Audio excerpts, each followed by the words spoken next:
the UK wants to try and build, where we can work in support of governments across the world, in support of societies across the world, in support of the private sector across the world, to try and bring that alliance of minds that will help build the solutions for this, and that will help us create the right kind of change so that our citizens and our society can adapt and adjust.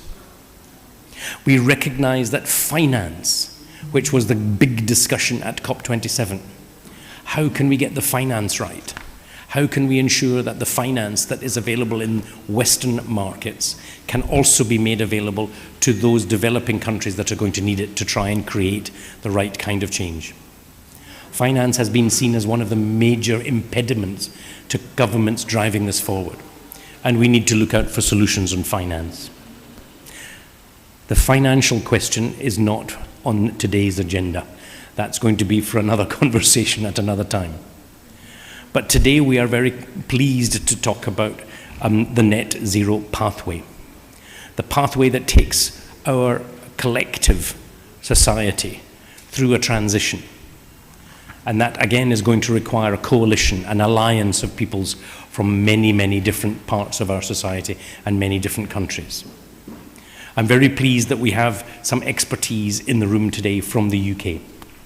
We have brought a number of our leading institutions, and I have a lovely list, so forgive me if I'm just check to make sure I don't forget anyone. We have brought with us today the Centre of Excellence for Low Carbon and Fuel Cell Technologies, CENEX for short. We have with us the Connected Places Catapult, Motability, the NPTC of Wales, and forgive me, I'm not sure I can spell out the initials. I should have written it down before I came out. We have KPMG UK and we have Newcastle University, all with us today in this room. And we want very much to make that expertise part of the conversation, to make sure that we can help stimulate the right kind of thinking, the right kind of approach, to get the policies right, to get the research right, the innovation right, the technology right, so that we can help achieve this ambition. Today is only the first of a program of discussions that we want to see over the coming months and indeed years. It is going to take more than one conference to solve this, and it is obviously bigger than Bengal, and it's bigger than the UK. We need to try and make sure this happens on a global scale. But we have to make a start, and today is as good a place as any.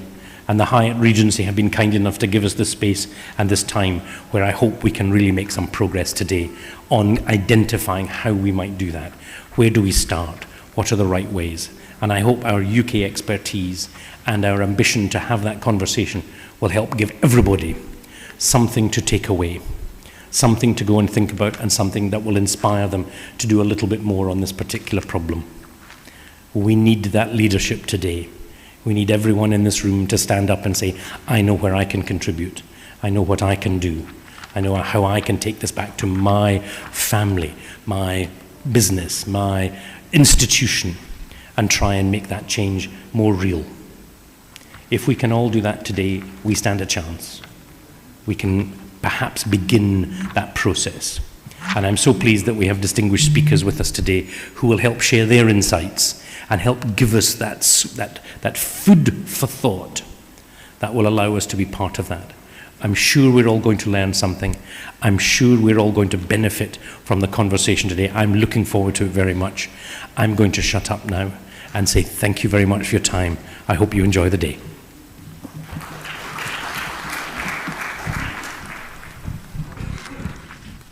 Thank you, Mr. Peter Cook. As you can see in the title of the program, it is Net Zero Pathways for States and Businesses. For this net zero, of course, policymakers are very important stakeholders in the conversation, in the actions to be taken. In this program, we have a policymakers session, and I would request Sri Suresh Kumar, Additional Chief Secretary, Department of Power, Government of West Bengal, to please share his thoughts.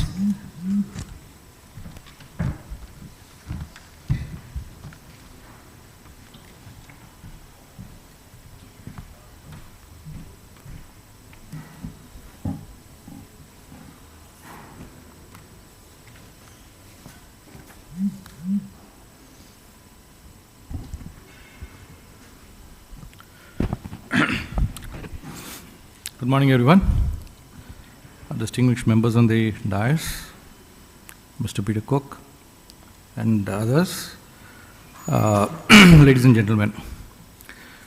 The transition to net zero by 2070 is a pretty ambitious target, and India has committed to this target in more ways than one.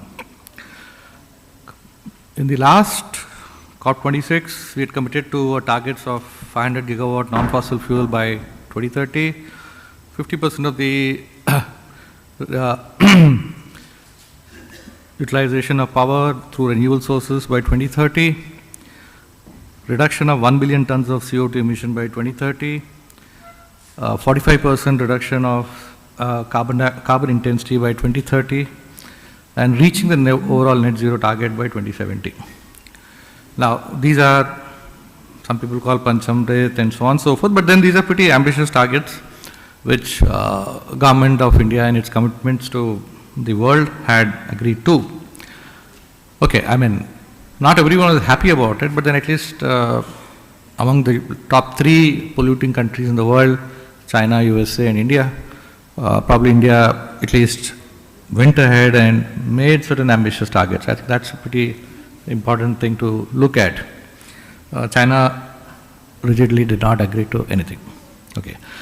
Currently our energy mix, the primary energy mix that we are dependent on coal, somewhere around 53%, natural gas is around 6%, oil is around 29%, non-fossil is around 12%, so that includes your nuclear fuels and solar and so on and so forth, etc., etc., etc. Now, the way we can probably try and understand the whole situation is by modeling. Now, I don't know, I mean, people might have concerns about modeling, but then nevertheless, if you have to read net zero trajectory, what do we need to do? Now, India would need a renewable energy mix of somewhere around 5 to 7 TW, that is tera, that is 1,000 times a giga by 2070. Now, we need to have large-scale energy storage technologies to reduce dependence on fossil fuels. We might have to use more nuclear power, but currently I think nuclear power is definitely a bit of a no-no after Fukushima, but then nevertheless I think we'll have to take the plunge on nuclear power. Now, biomass-based fuels, currently everyone, in fact every country produces a huge amount of biomass, but unfortunately it's not used the way it should be. CBG could be a good source of energy for that. We're pretty antagonistic to setting up hydro projects. We make it so encumbrance to set up a hydro project because of all sorts of environmental reasons. Well, nevertheless, we have to go ahead and set up hydro projects, come what may. And we would need something like $200 to $300 billion to, push this whole agenda forward. Now, how are we going to get this sort of money? In fact, the 2 gentlemen before me, in fact, talked about the multiple helixes and so on and so forth. I mean, you can't produce this sort of money. I mean, no government has the wherewithal to print notes or, the whole system can go for 6. So, what we have to do is that we have to enlist everyone to this major effort. So, the people, the organizations, financial organizations, so on and so forth, all have to come forward and all have to really participate and make it. I mean, the only job a government can do probably is to guide and probably, in fact, make policies for enabling this and take the whole thing forward. Now, one major aspect that we have to really look at is the decarbonization aspect. Now, coal sector really has to undergo a major amount of decarbonization. Just transition has to come in where, all the people who are dependent on coal sector would have to be weaned off coal sector and they would also have to find better jobs and new jobs, etc. We might have to look at coal gasification probably, though it is not as good. Then bioenergy is one area where we need to really look at instead of looking at the conventional natural gas. Refineries are extremely crucial in our processes. Now, we need to have ways, in fact, to decarbonize refineries. blending green hydrogen is something that needs to be thought of quickly. We do have now gas networks all over the country, but then we need to add other gases to it, like your CBG, that is biomethane, and green hydrogen to it. The RE potential that we have, that is the renewable energy potential that we have, that has to be exploited to the maximum.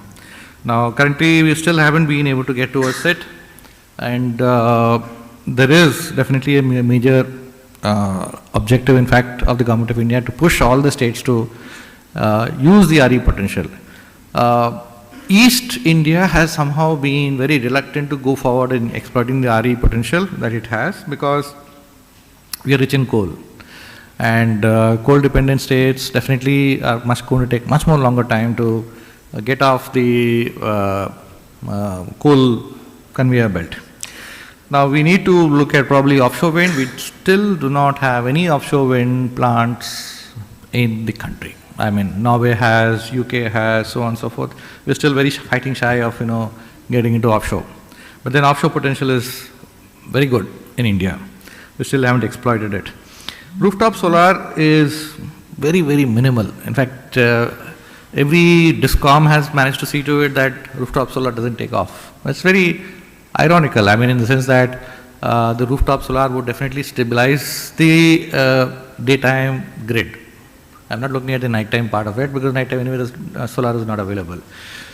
The DISCOMs have always felt that rooftop solar is a threat, and come what may, they should not support it. So they have put up their own barriers to it, and have not allowed it to proliferate the way it ought to have proliferated, and it could have helped the DISCOMs in more ways than one. In fact, in most other countries like Australia, USA, and EU also, the DISCOMs are actively involved in the solar business. They help people to set up their own this thing, and they have absolutely no issues about demand being lost to someone who's going to set up a rooftop solar. But that's another area. We need to tap large hydro projects.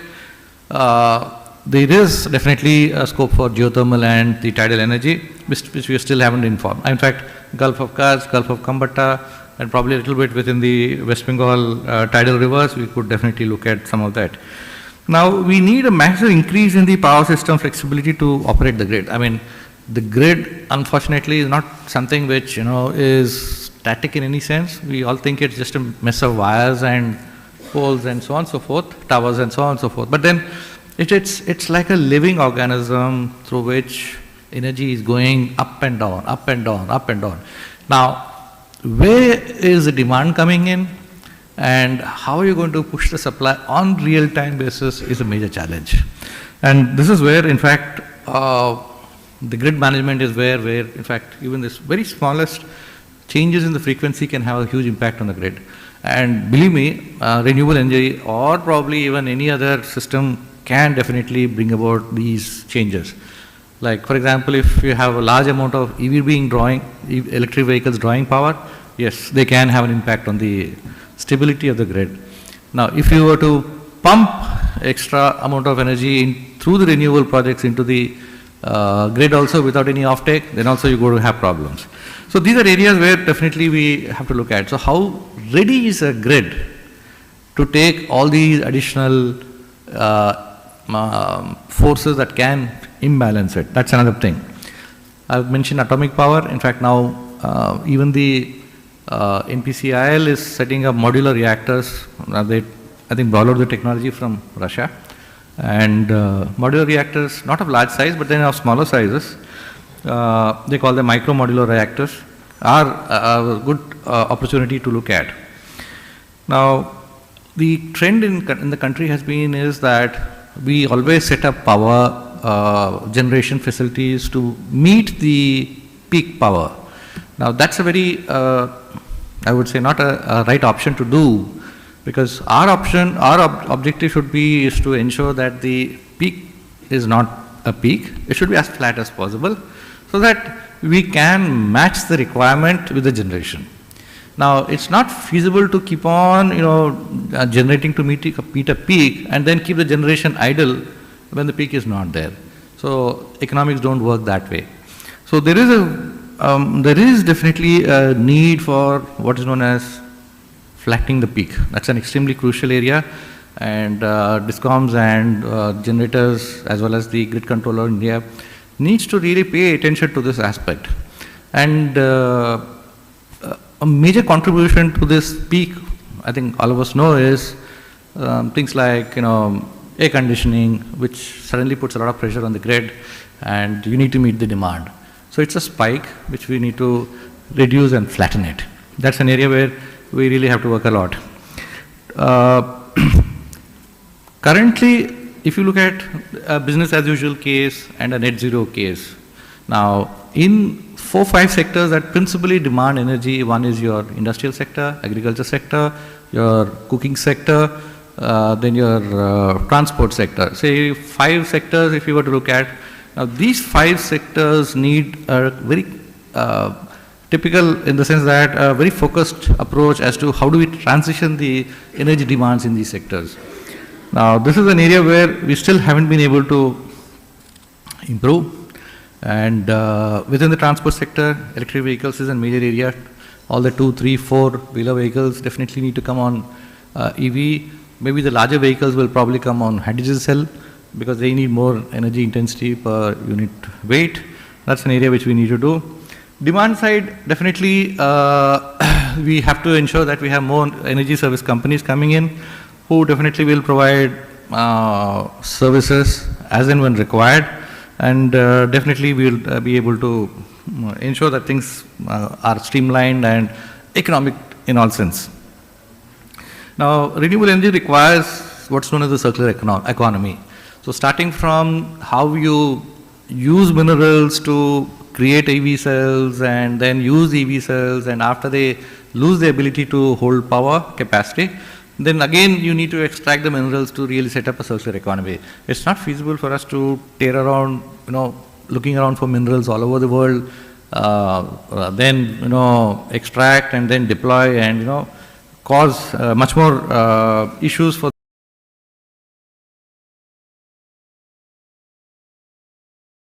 the world to handle.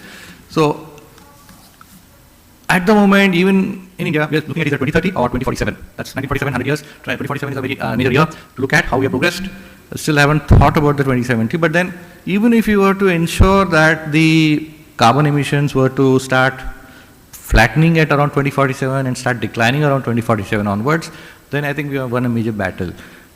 For this, definitely a lot needs to be done, and I hope that we all live to see something happen. Thank you.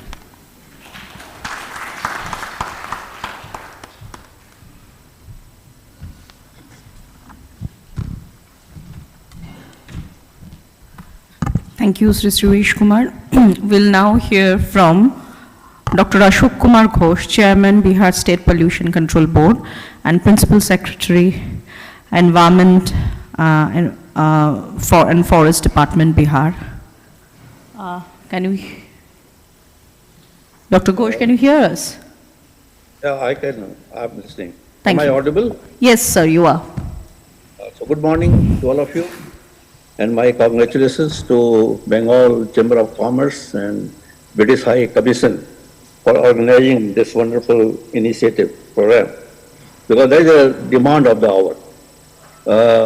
I work in Bihar, and for Bihar, climatic change and this increase in the global temperature is very significant, because we are agriculture-based economy. And if any climatic change is there and change of temperature, global temperature is there, we will be affected. And that is why it is of great importance as far as our state is concerned. We initiated some work on this issue way long back, 2 years back, because we thought that this is a problem that we have to tackle in the interest of Bihar. And initially we found that we have lack of primary data to model and also lack of expertise. And for that we started collecting with different organizations, and now we are in a shape to move forward. I have some slides that will review. If I can collect, I can share my screen. Let me check, please. Yeah.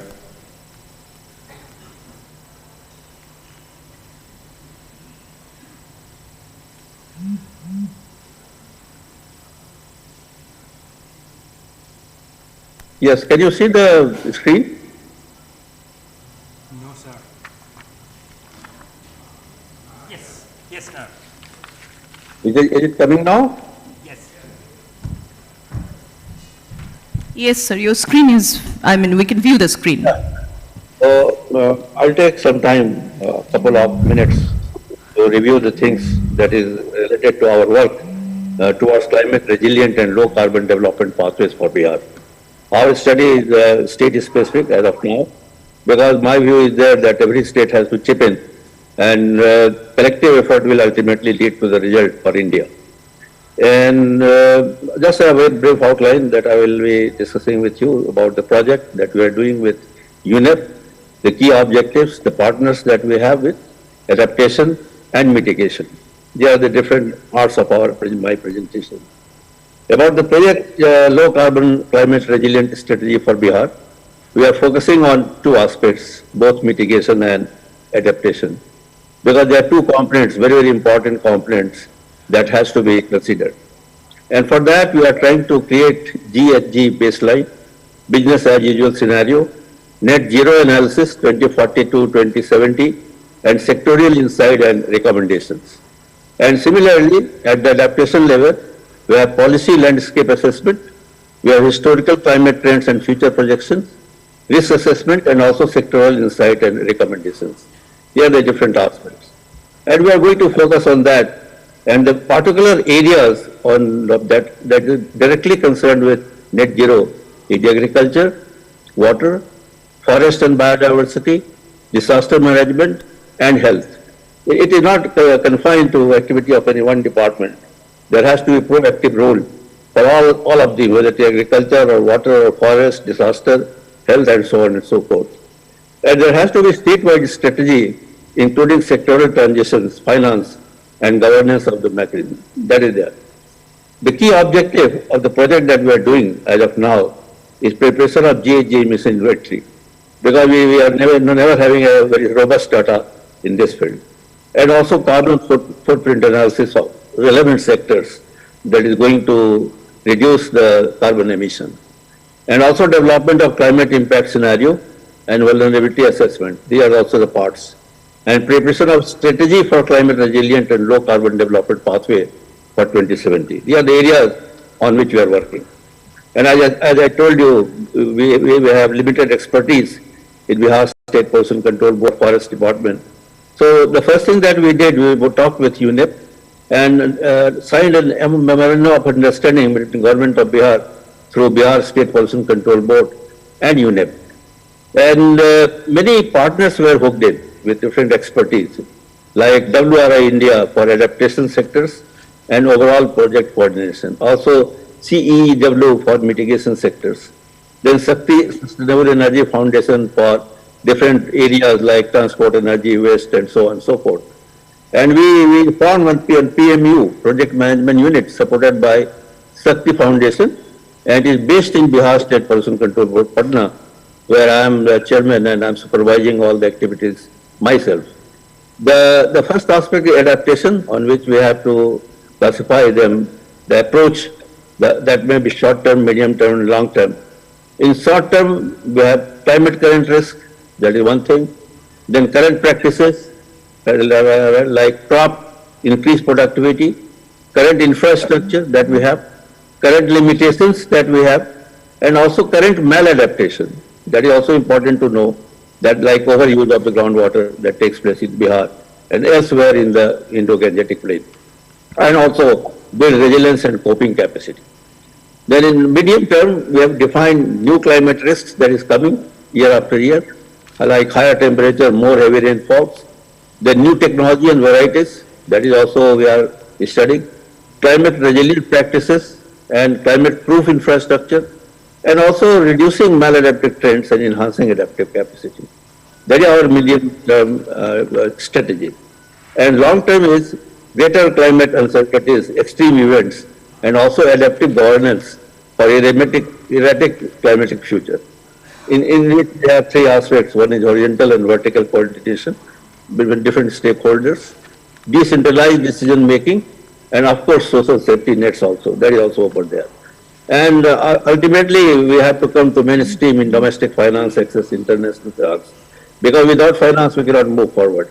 We can make planning with minimal finance, but at the implementation level, we require lots of finance from different national agencies and also inter-Canada agencies. The study that we have adopted for planning is climate model projection that we have done, remote sensing analysis we have done for Bihar, and also adaptive capacity we have done with. And then policy review from time to time with stakeholders department that is also going on. We have also organized field trips in all the 38 districts of Bihar to know the ground realities and the problems being faced by farmers because they are the main stakeholders as far as our activity is concerned. And of course, prioritizing the action is that is also very important. These are the areas that method that we are using. And if you go with insight and priorities recommendations that has come up by now, it is still to be completed in its process. We expect that the project will be completed by May this year. But something that has come up already is enhancing capacity and skill development. That is one part, where regular training on climate change and water resource management is required by elected representatives, development officials, PRIs, ULBs, and community women leaders, etc. The Center for Excellence for Capacity Building of Forest Offices. Very, very important part because forest is a very important stakeholder in net zero pathway planning.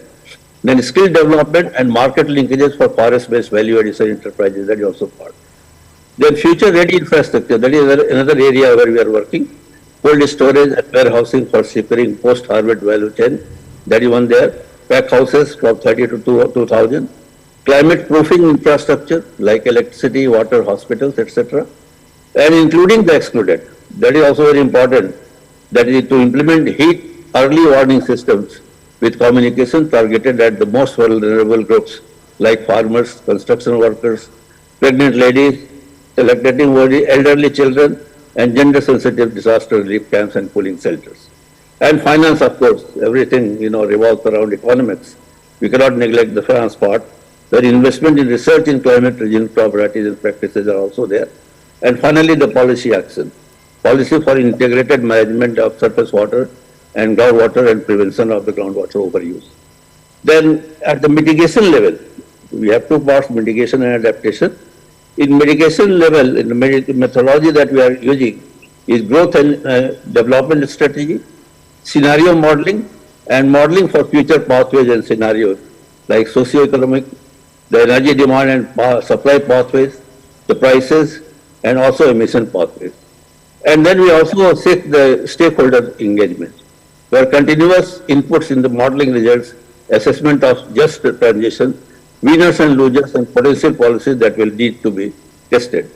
And then deep dive studies, that is also part, where detailed analysis of key emitting sectors with sectoral recommendation to bend the emissions curve and ensuring ground truthing of the macro level modeling. These are the methodologies that we are following.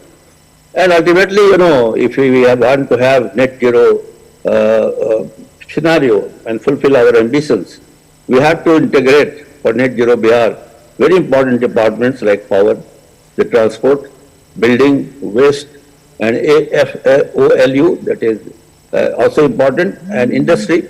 They are coordinating. All the line departments, they are working together. The committee is there where the representatives of all these departments are coming regularly and giving their inputs and requirements. That is going there. And I would like to highlight one point that is very important in our planning.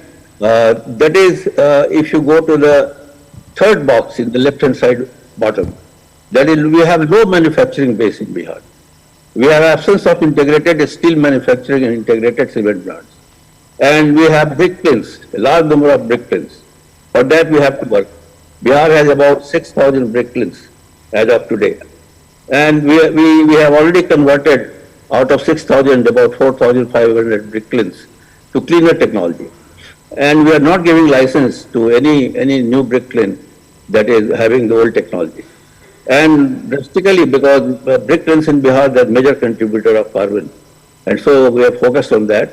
And we have done the mapping of all the brick kilns throughout Bihar through remote sensing with the help of UNDP and University of Nottingham, UK. And now we have precise idea that where the break kilns are there and what is the emission level. And we have cut down the emission from brick sector to up to 60% by now. And we are hopeful that by next year we will be able to convert all of them. That will be the possibility. Then one more thing I would like to highlight, that is next step, the future steps that we are expected to do, where draft report is expected through this UNEP-led program on 30th May of this year, 2023. Then adoption of the institutional mechanism to implement the strategy and oversee the implementation of lighthouse projects. That is also we are doing.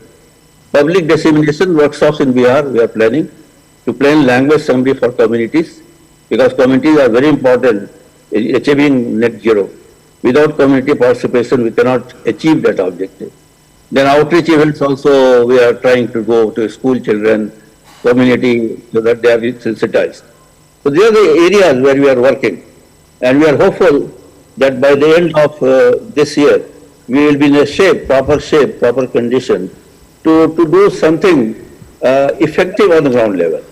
Of course, the biggest challenge is the finance, because for all the activities, all these activities, we require lots of finances. That is a challenge, and Bihar government is working towards that how to provide financial support for achieving net zero. Thank you very much for giving me a time and opportunity to express the things that we are doing for net zero in Bihar. Thank you, Dr. Ghosh. We would now hear from Sri Kalyamurthy Balamurugan, Chief Environment Officer, Department of Environment, Government of West Bengal.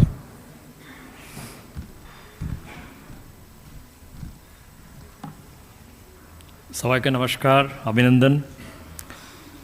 It was a stunning opening remark by Peter Cook in his own style with a nice Bengali. It's great.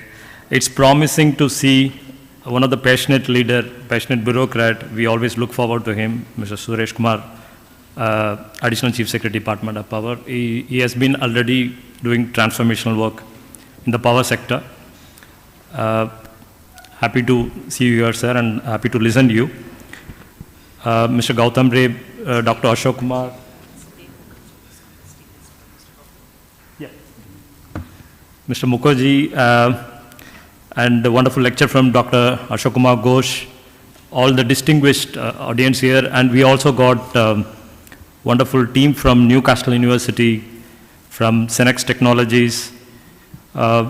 It's nice to see you all. First, my appreciation to Bengal Chamber of Commerce and Industries and UK High Commission for getting us all together on such an important issue in a timely manner.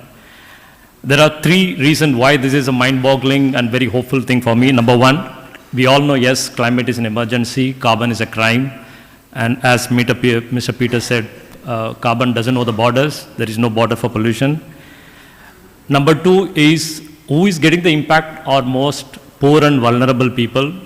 I am speaking about climate change, but I am safe in my home. But a poor farmer has to suffer by drought, untimely drought for which he doesn't know the reason. A poor tribal woman has to walk an extra long, for example, say 5 kilometers long to fetch water. And poor villages in Sundarbans have to frequently face cyclones. So the vulnerability, the climate injustice is another emergency, why this discussion is so important. Third thing, developing economies like us, we cannot sit behind and say we are developing and it is a time to first we'll develop economy and then we'll think about environment. No, it's not possible. For example, European Union has come out with a new kind of carbon tax. Whatever the goods they are importing, they're going to check what is the emission associated with a good. We have so many good trade partners with European Union, US and other countries, and we cannot just think like, okay, we'll go and fight with the WTO. So the point is, climate is also the reason why we have to speak about this, why we have to think about mitigation, carbon sink, decarbonization is, it is also going to affect our economy. So if for all this reason, this is a wonderful gathering. I really appreciate again the team who have brought us all here. Coming to this state, West Bengal, I would like to give us some optimistic point, like why this state is very good in case of carbon sink. There is a culture of conservation here. when other states were struggling with protecting their trees and forests in the government-owned area, in the forest land, we had a private tree act in 2006. West Bengal state has said, the tree may be yours, but when you have to cut the tree, you need a permission, or you have to fund, you have to ensure that you are going to replant it for 1:5 trees. This kind of conservation ethics is here, or legislation is strong here, number one. Number two, more than trees, we know now wetlands, peatlands are locking more carbon because of the slow decomposition. The tree may die and the carbon may again go out in under 200 years, but the wetland for even 500 years, they may lock carbon. Here there is a conservation ethic to conserve wetlands. We have a Fishery Act, we have a Land Act which says the private wetland also cannot be filled up.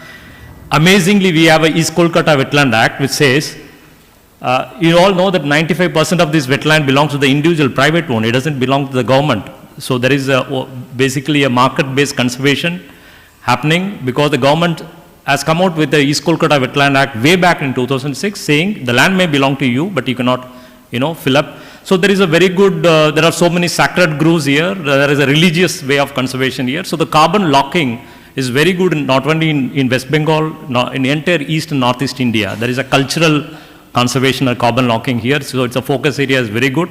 But regarding decarbonization, yes, we need lots of policy change. This state, for example, there is a SECI report, state level climate change and energy conservation report by Niti Aayog, wherein we stand, like a mediocre way, we stand 14 in rank out of the 20 large states. But this decarbonization policy cannot happen in hollow if you understand political ecology. So this kind of conversation, pressure, bottom-up word, as he said, Mr. Mukherjee said, Mr. Peter said, a bottom-up pressure has to be created so that we think about transition towards reducing COG, coal, oil, gas, which are kind of crime against humanity. So in that way, again, I appreciate this initiation by Bengal Chambers. I had an opportunity to meet Mr. Peter, and I requested him for helping us. This is very specific. I'm also putting in open gathering. I don't know if officially if I can ask this help. Can you integrate, can the UK government help us to integrate into the carbon market of the European Union or developed countries? Why I am asking, we have wonderful judiciary orders, judicial activism, National Green Tribunal and good policy, but on the field, since I have several meetings with fishermen or poor farmers who are actually conserving, who are actually locking, there is no incentive. We are only making a good act and we are kind of forcing them. I sometimes feel it's a poverty penalty. There's been lack of ignorance we are encashing and telling them, no, you cannot conserve your wetland. So what is the incentive there? So if you help us to take advantage of this market which is going on, yeah, it is criticized.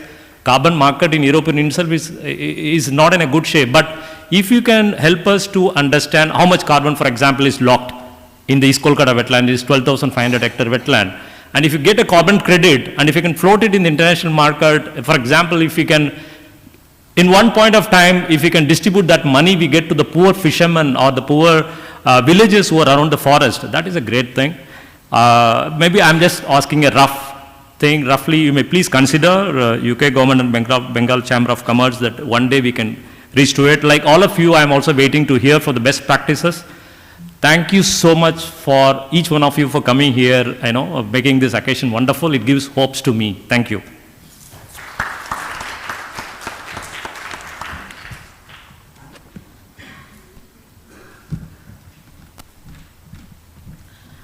Before we close this session, we would like to present our tokens of appreciation to the dignitaries on the dais. I would request Mr. Manojit Sengupta. He is the co-chairperson of Energy, Environment and Water Committee of the Bengal Chamber and Delivery Center Head of Eastern Region, Tata Consultancy Services Limited.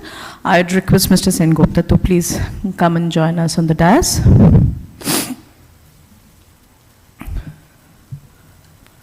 So the token of appreciation from the British Deputy High Commission, Kolkata, and from Bengal Chamber. We may start with Mr. Balamurgan.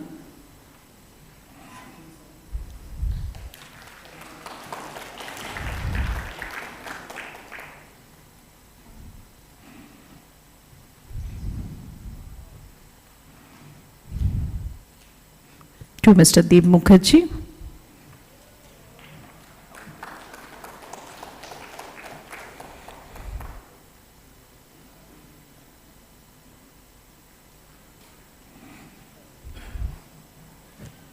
I believe the photographs which are being presented, wildlife photography of Sundarbans. And to ACS Suresh Kumar.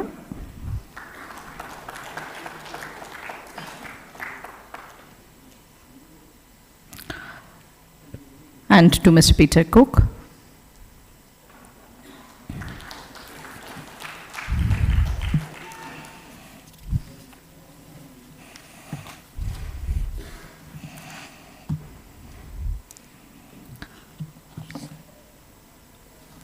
Do we have Dr. Ghosh still online? Oh, he's Dr. Ghosh, are you online? Yes, I am online. Oh, can we have you in the video and maybe with Dr. Ghosh on screen and the dignitaries on the dais, we can have a photograph of the opening session.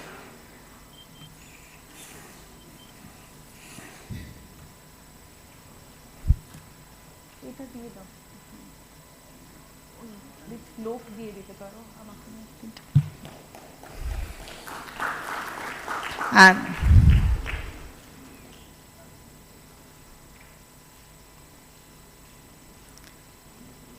Dr. Ghosh, next time we would like to have you amidst us in person, and we will send the token of appreciation from our side to you, to your office.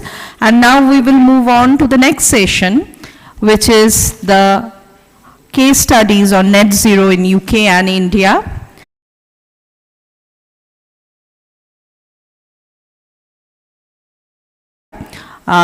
We have Dr. Sagar Modi, Technical Consultant, Infrastructure Strategy Center of Excellence for Low Carbon and Fuel Cell Technologies, CENEX. Dr. Nikki Black, Senior Research Associate, School of Architecture, Landscape and Planning, Newcastle University, UK. Professor Maggie Rowe, Professor of Landscape and Co-Director of the Center for Landscape, Newcastle University, UK. Mr. Shurojit Mojumdar, Senior General Manager and EA2 MD and CEO, Exide Industries Limited. Mr. Saurabh Daspatnaik, Managing Director, Swachh Environment Private Limited. Mr. Anirban Ghosh, Head Center for Sustainability, Mahindra University, will join us online. And Sri Pankaj Kumar Gupta, General Manager in Engineering Division, NTPC, will be joining us also here on the stage. So we would request for the changeover to the next session. We'll take a couple of minutes for the head table to be set up.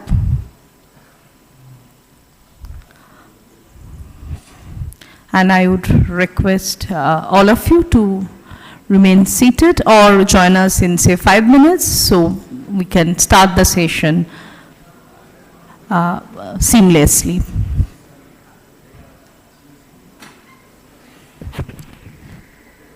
Sanjay da, স্যারের থেকে নিয়ে নাও, ওনার বাড়িতে পাঠিয়ে দেবে, স্যারের থেকে নিয়ে নাও, বাড়িতে পাঠিয়ে দেবে, স্যারের বাড়িতে পাঠিয়ে দেবে।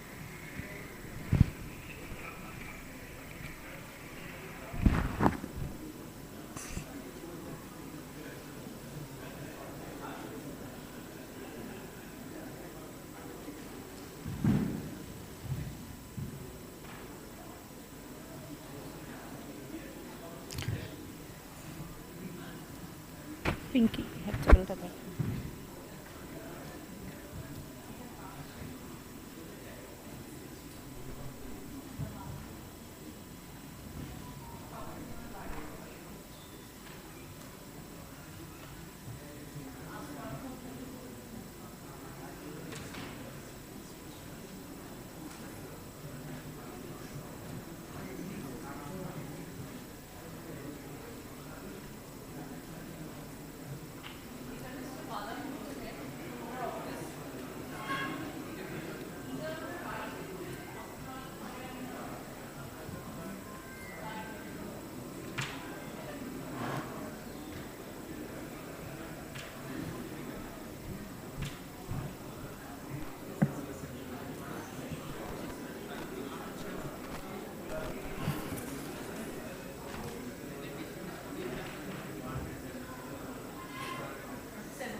তোমাদের কতক্ষণ লাগবে আমাকে বলবে, হ্যাঁ করে আমাকে বলবে তখন এখানটা রাখলাম।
Ladies and gentlemen, you were requested to please take your seats. We are actually doing good on time, and we would like to keep it like this so that the discussions are also done with ease and convenience and interaction.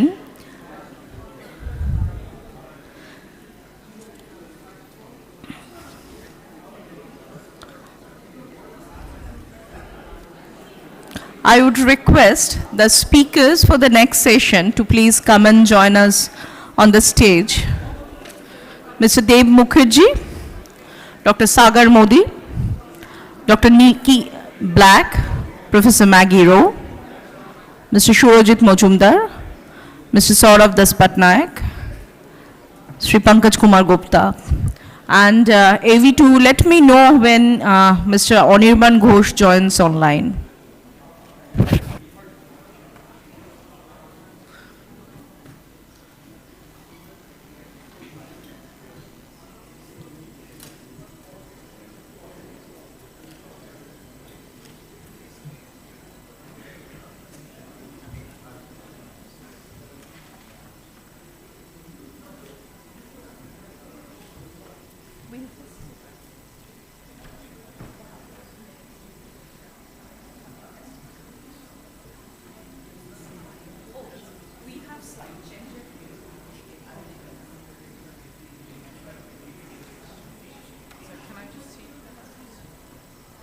No, your presentation is loaded over there. Okay. But you have a slide changer. Oh, okay, so it's just forward is... They will assist you. Hello. We'll just take 1 or 2 minutes for setting up the presentations.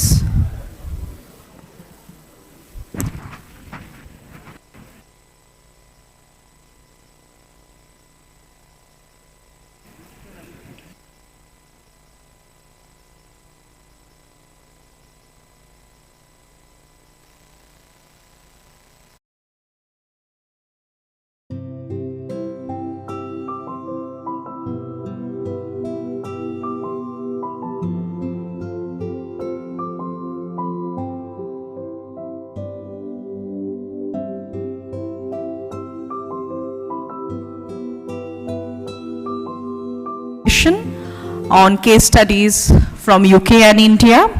This session will be moderated by Mr. Dev Mukherjee.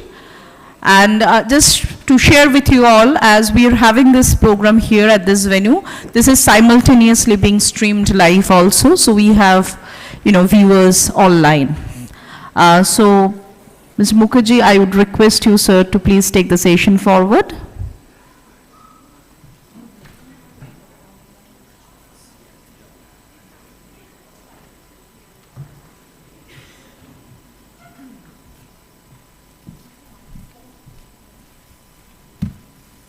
Not quite the afternoon, still it's morning, so welcome back, and welcome to a more intensive session now, which is largely focusing on partnerships, collaborations, sharing of best practices, learnings between India and the UK, between businesses, between academia, and most importantly, I think, amongst all of us.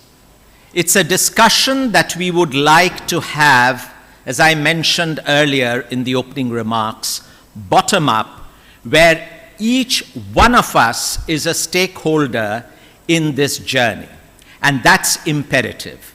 And therefore, just to recapitulate, what the observation I made right at the beginning, that an expansive definition of the journey towards low carbon neutrality or net zero needs to be set in context, in an expansive sense of the term, and has to recognize the constraints and realities on the ground with the common objective of achieving, shall we say, a good and a better place to live in.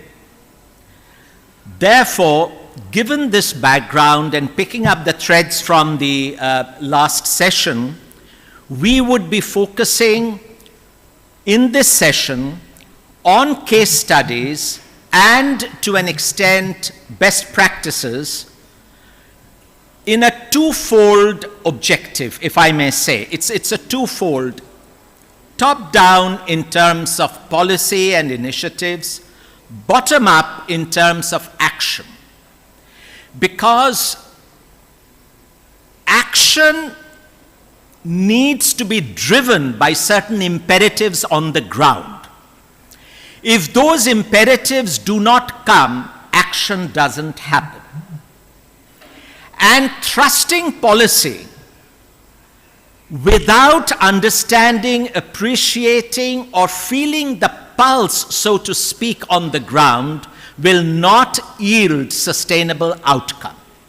Therefore, this dovetailing becomes very crucial. Now, how does that happen? It's a very dynamic situation where this bottom-up approach and top-down policy need to dovetail very nicely, cleverly over a period of time. As we all know, getting to specifics, about 3/4 of the carbon, so to speak, comes from energy sources, maybe more than 3/4. And there are a number of ways, to put it very, very simply, in simple terms. We would always like to keep things simple. The initiatives that need to happen would be two. Again, there are two options. It's binary. Either you reduce carbon or you offset.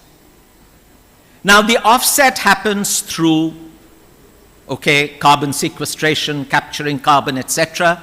And it was very heartening to note from you, Mr. Bala, sir, when you said that there are certain practices historically in this state and in this part of the world where we actually embrace and practice, in a way, carbon sequestration.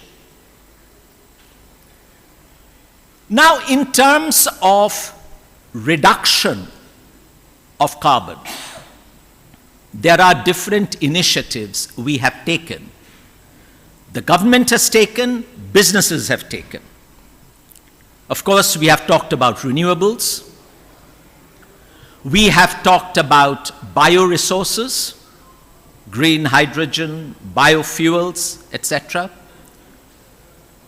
But a very, very important aspect which I think we need to keep in mind, and which actually is a very sensitive touch point to other aspects that touch on low carbon dialogue, is behavioral response and demand management or energy conservation. Now, this is very, very important. I wish, I do not know, initially I saw on the program that we'll have a very good representation from CESC. In fact, our incoming president next year is also from CESC. You know, a very important aspect we need to consider, and I hope the panel will touch on this, is on demand response and demand side management. Energy conservation from an individual level, that's an individual, behavioral, to a collective level in terms of businesses and industries, and at a community level, at a state level, and at a national level.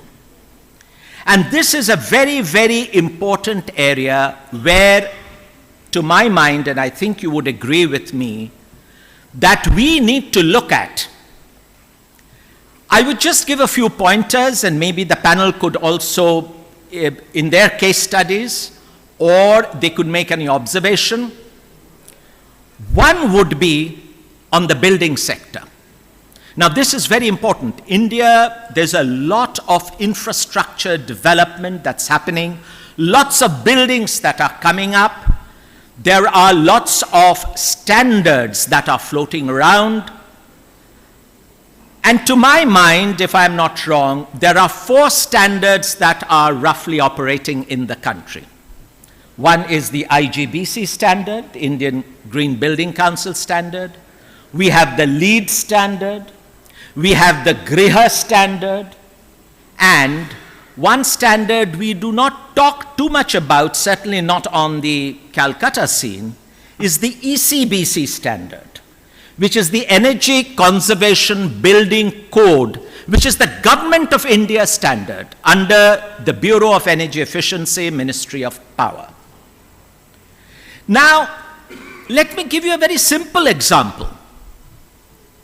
If only we look at commercial buildings in India, just the commercial buildings, the built environment in the commercial sector, if we do a proper baselining today, and we adopt, say, a ECBC standard. I'm not getting into the details of the ECBC standard, because why I've taken ECBC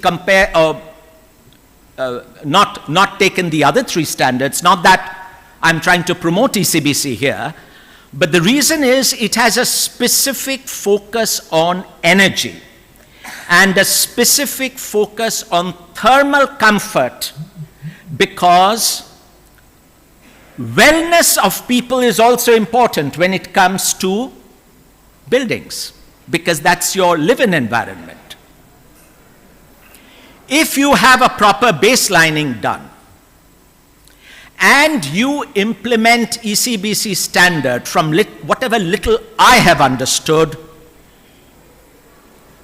you would see that if the commercial buildings, if we take in totality in the country, we can reduce energy consumption by 50%, and that is possible, which can reduce energy demand, peak energy demand, and billions of units of electricity consumption, yet maintaining thermal comfort. Let's take a quick jump to our NDCs, nationally determined contributions. A new addition made by India. Let's not go into what Paris said, what Glasgow said. Rather in Glasgow, what our Prime Minister said, that with whatever long-term objectives we have in terms of decarbonization, the pathways, so to speak, which we will be deliberating upon, there would also be lifestyle for environment. And that also becomes important. Responsible consumption. And this is, now India, we need demand consumption. That consumption demand, we need that demand. That is true. It's a growing economy. However, it has to be responsible. And therefore, what the Prime Minister had said was mindful consumption, not mindless consumption. And that is again another touch point that we need to keep in mind. So with sustainability at the heart of any dialogue that we talk, any dialogue on decarbonization, sustainability in terms of outcomes, with a specific focus on wellness of everyone, is imperative. Certainly in the context of India, certainly in the context of UK, certainly in the global context.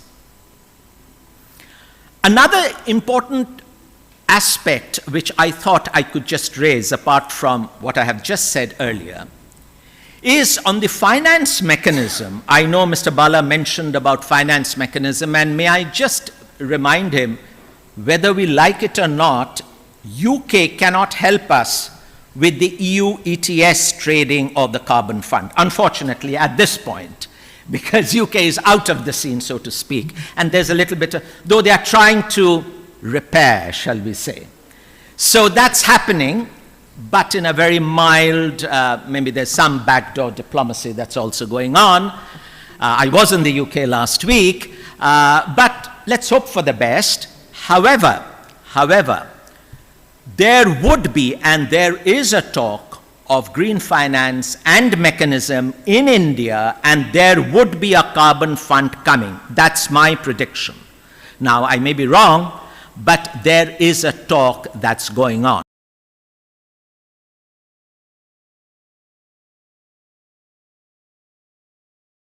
So we, or all you know, Mr. Bala, we might have a fund and a trading mechanism which can bring in the benefits of CDM, if you remember, the Clean Development Mechanism at Kyoto, within the Indian environment. So let's not wish away green finance, it will come. But on this point, there was something I wanted to raise to the corporates. I know Exide is here, my friend Anirban would be coming online from Mahindra's, and they all have their success stories. But what I wanted to know out of sheer curiosity is that, do we have green economy mark in our stock exchange for companies that are getting listed? Are we? Alokda, are we having? I don't think we have. Why not bring that in as a good practice? Think about it. I'll tell you why I mentioned about it, why this cropped up in my mind. The company that I currently work for is a listed company on the London Stock Exchange, and we have a green, it is listed as a green economy marked company. I'm not sure if you're all aware of what this actually means. It means that 50% of your revenues come from services, products, delivery of technology in climate mitigation adaptation, waste, pollution, and circularity. That's circular economy.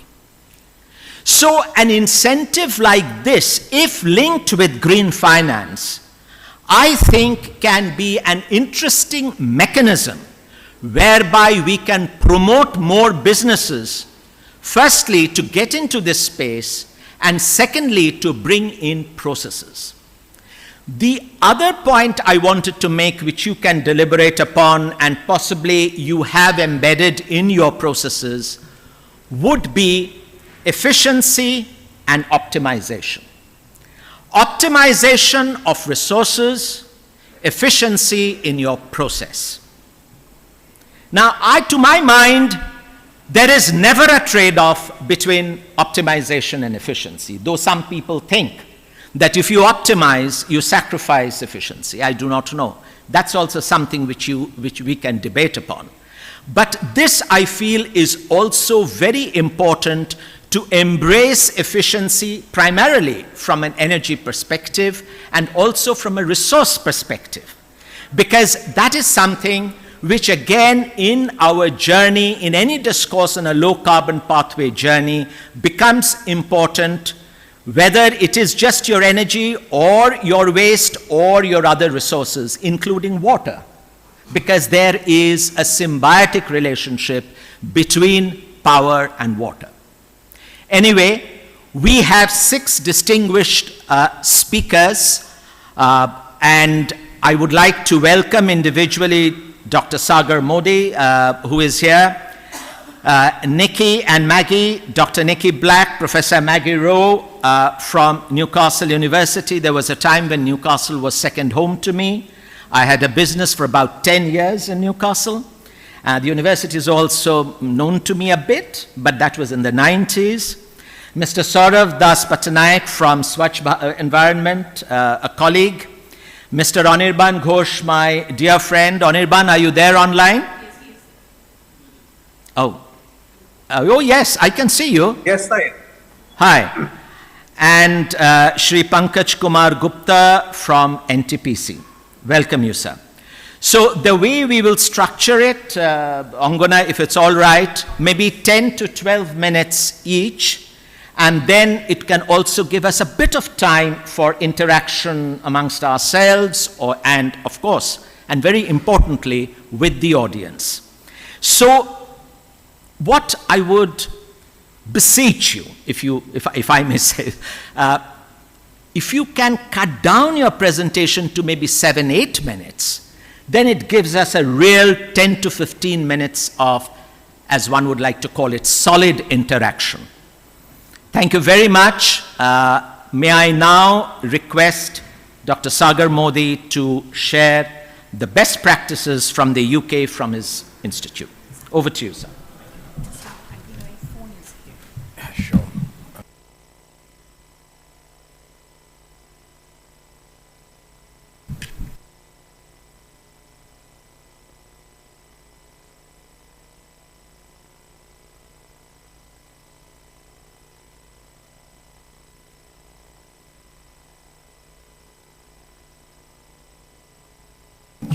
Not me, just please.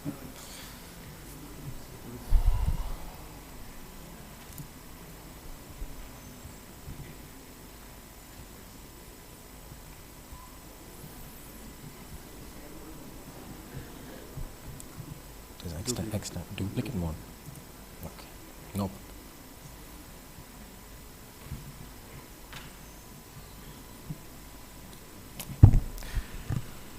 Thank you. Namaskar.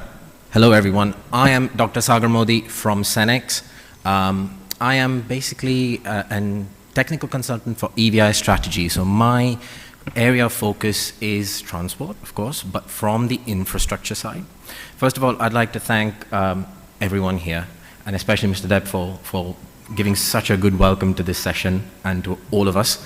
And a great thanks to the Bengal Chamber of Commerce and the UK government for making all of this happen. I'm going to try and really take Mr. Deb's points on board and try to speed this up. So you have a chance to ask questions and we have a chance to interact. But very quickly, just for everybody's context, what is Cenex? We are the Center of Excellence, as has been said before, in the morning as well. But we were established in 2005 by the UK government back then. And since then, we've become an independent research and technology organization and a consultancy. And we are independent, not-for-profit experts in this area. Mainly low carbon and zero carbon transport since the times when it wasn't so cool and in the trend. So we've got loads and loads of experience in this area. Today, I'm going to speed through a few things. So apologies if it's too quick, but that gives you a chance to ask questions and be more than happy to answer them.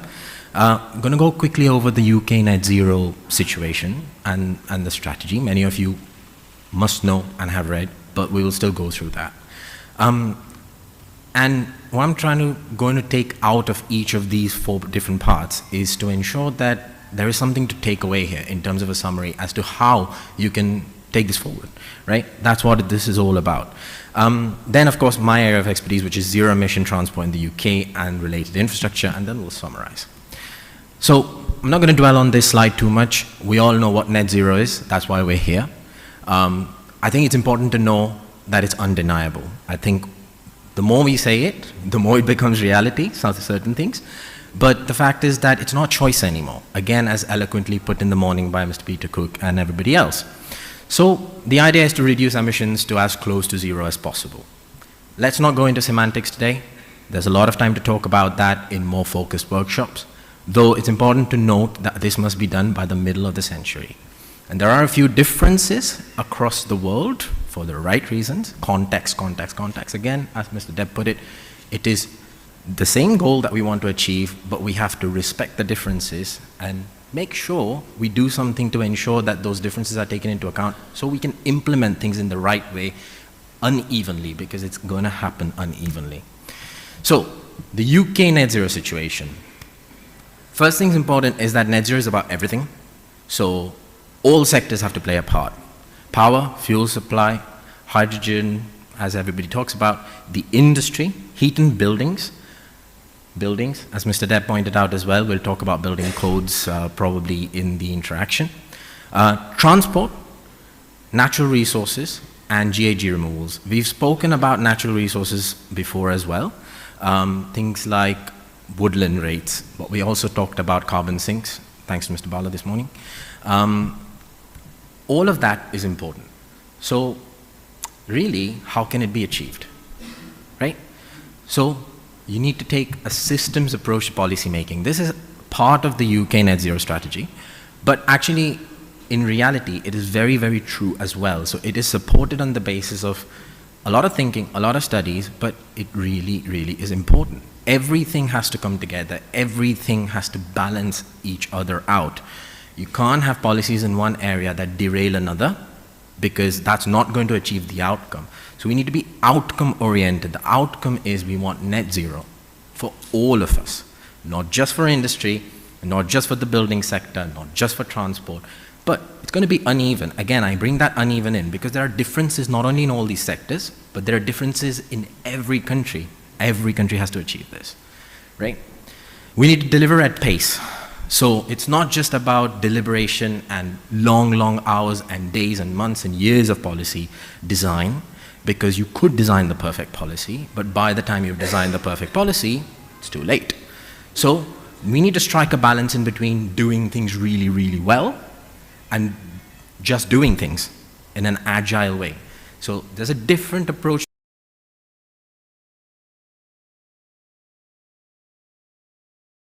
to policy making now, which is agile. You need to do something based on the knowledge you have today, the best of the best knowledge you have today, do something and be adaptable. Things are going to change. The world is changing very, very quickly. We're in waters that we don't know as well. The reason we're in waters we don't know as well is our own mistake, because we've taken this long to recognize that climate change is undeniable, right? So we're in a position where now we have to do something in 10 years, 20 years, 30 years that we could have been doing over the last 50, 60, 70, 80, 100 years, right? So we need to account for this. Quickly create policies, understand those policies are going to change. So have good milestones and review points. Come back and change things. Because ground level realities are so different from the top level realities. And you must match those, and you won't be able to match those at all points in time. So we've got to recognize this, and every country's got to recognize this. This is not just about India or the UK. This is, every country has this issue, right? I've already said this point before. Mitigate conflicts in policy. So one policy can't derail another. You can't do something on the transport side that is going to completely obliterate something you're trying to do on the carbon sink side, or, you know, something on the GHG removal side, for example. And lastly, the takeaway is, ambition is great. You can have great ambitious policies, but it has to go hand in hand with implementation pathways. Real, tangible, possible implementation pathways that take community, people, social, political, everything into account, not just technical, not just industry. This is a point that a lot of people say is technical, is too detailed, but I love to mention it because I think without this, we are lost. As I said, we have to do something in 10 years in a really compressed period of time, 20 and 30 in some cases. But achieving this is not going to be possible if all the sectors don't have the data they need to work on. How do you not get into conflicts with other policies if you don't know what the other policies are based on? You need the right data, and that data needs to be open to a vast part of the ecosystem. We're all stakeholders in this, again, Mr. Dev's point. So data has to be available to everyone. We have to work on making data available to everyone. There are a lot of challenges in this area because data is valuable, hence also an industry, but how do you balance that along with open data access? And to what level open data access, and how is that implemented? Again, I'll keep focusing on implementation. It's one thing to set a specification. It is one thing to talk top to bottom about it. But what's the implementation pathway to a database that is open? How does it work? How is everybody reimbursed for what is valuable and they are providing, et cetera, right? So now I'm going to come to transport, which is my expertise side. And why transport? Because guess what? It's still the worst performing sector when it comes to net zero. I mean, can't deny it. The graphs say it, anybody you ask will say it. So really, the focus has to be there. Now, that's not in conflict with the fact that net zero is about everything. So everything needs to balance itself. But differences. This sector is really bad. So let's do something about it. What has the UK been doing? Decarbonizing transport. Now, I use the word transport because it's holistic again, right? It's not just about cars and vans. But guess what? We've made a lot of progress in cars and vans. We are yet to make progress on the other side. Now, this is very natural. Ground realities are so different in India. I think something like over 80% of our mix is about four-wheelers, which is not true for India, right? Hence, the policies in India targeted very much to the low-hanging fruit, right? Which is two-wheelers, three-wheelers, and so on, working upwards, which is perfectly fine. And so, again, we need to recognize that difference. But it's not about transport. In the long term, it is also about how many cars, how many things do we need on the street, right? Can some of those journeys be done in other ways? Can public transport be bolstered enough to get people out of personal vehicles to a degree, understanding that independence is necessary for us all? So what has the UK done? The milestones. One is the 2030 ICE engine vehicle ban. That has made a big difference. That's part not just the fact that it's a bit of a stick, but the fact that it's also working as encouragement. So sectors where people would have been really apprehensive to make changes because technology is really expensive, now have little choice but to start thinking about making that change in time. So incentive plus disincentive. You need both. And it's really working. The second is at the local level, is the recognition of the fact that climate change is a problem. And so suddenly we had 300 local governments go, there is now a climate emergency. Acceptance is the first step. Once it's been accepted, then you can start bringing change in, but it also means it goes up into hand about badges of honor. So which local government wants to do better than the other? That's one little small element of that, a healthy competition, if I were to say it that way. But green credentials, they're important, and we need to make them important.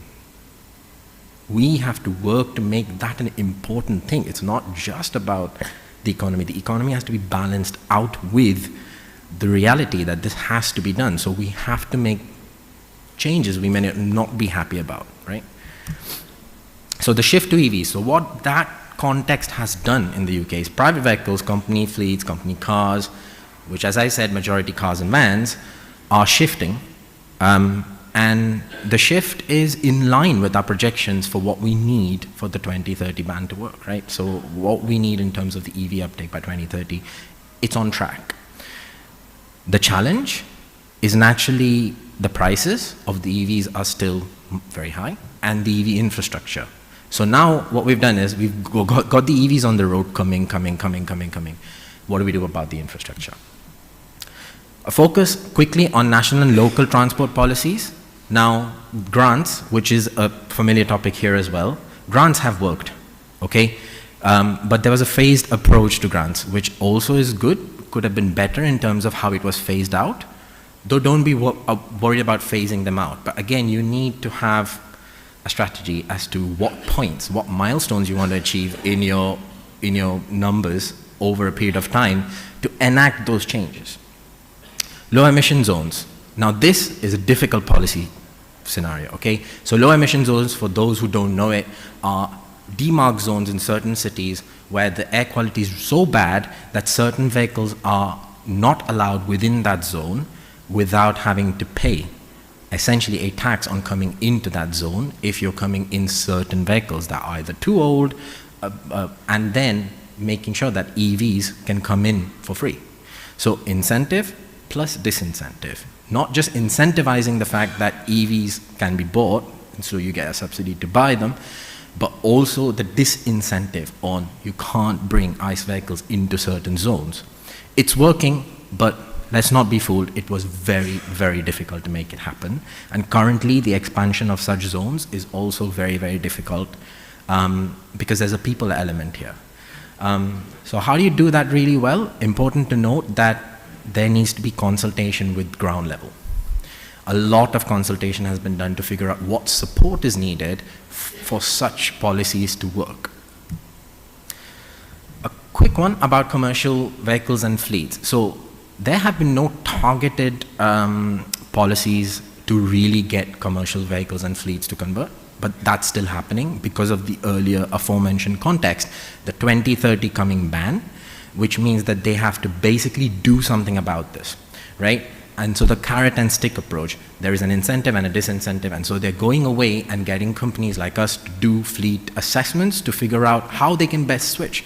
There are things to think about in fleet conversion, which is, duty cycles are different for every kind of fleet. How do you account for that? What are the available cars which can fit into that, or two-wheelers, or three-wheelers, which can fit into that makeup? Figuring out the baselines of data, and then optimizing the way those cars are able to go and do those duty cycles so there is no downtime, because downtime is the biggest factor for commercial fleets, as you know. So you want very little or no downtime, you don't want to change your current makeup, and yet you want to make it happen with electric vehicles or electric vans or electric scooters or whatever have you. It can work, but it is about going away, modeling, figuring things out, trying to optimize it, and then realizing that it's not all about putting loads of rapid chargers and buying 50 vehicles where you actually might be able to do with 25 vehicles and just 3 rapid chargers, So it's about optimization. We don't have the grid over the world to support 25 rapid chargers that are not needed, randomly spiking at different times. It's very difficult for grid side management. So what all of this is doing, as I've said, is that EVs are essentially, we're hitting the targets at the moment, okay? Especially four-wheelers, we're hitting the targets.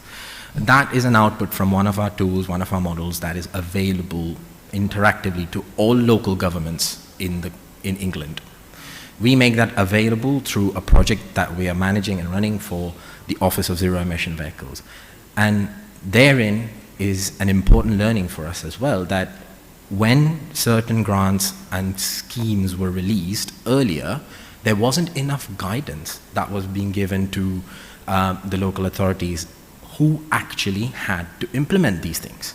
And so we've adapted, and in the next scheme, which is currently running, there is an element of giving essentially not just funds for the capacity and capability to build, but also for resource for upskilling, essentially. And we, as guided experts, have been hired by the government to give that direct implementable guidance to local authorities whenever they need it in their journey towards putting electric vehicle infrastructure.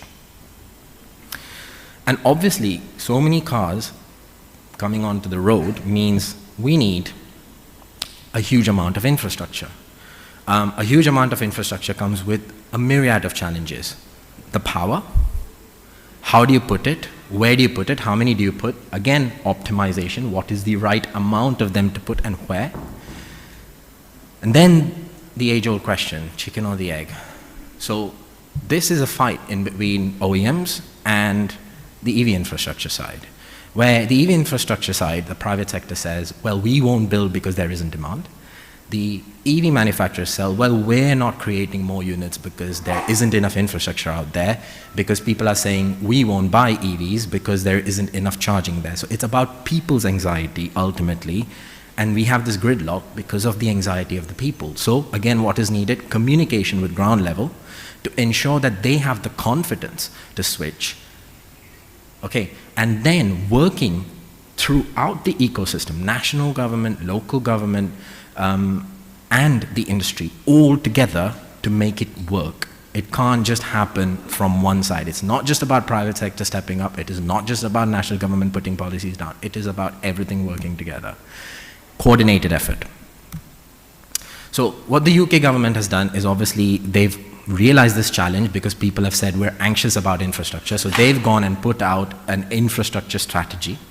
I won't dwell on this too much. You can find this anywhere on Google, but if you have questions, I'll really take them.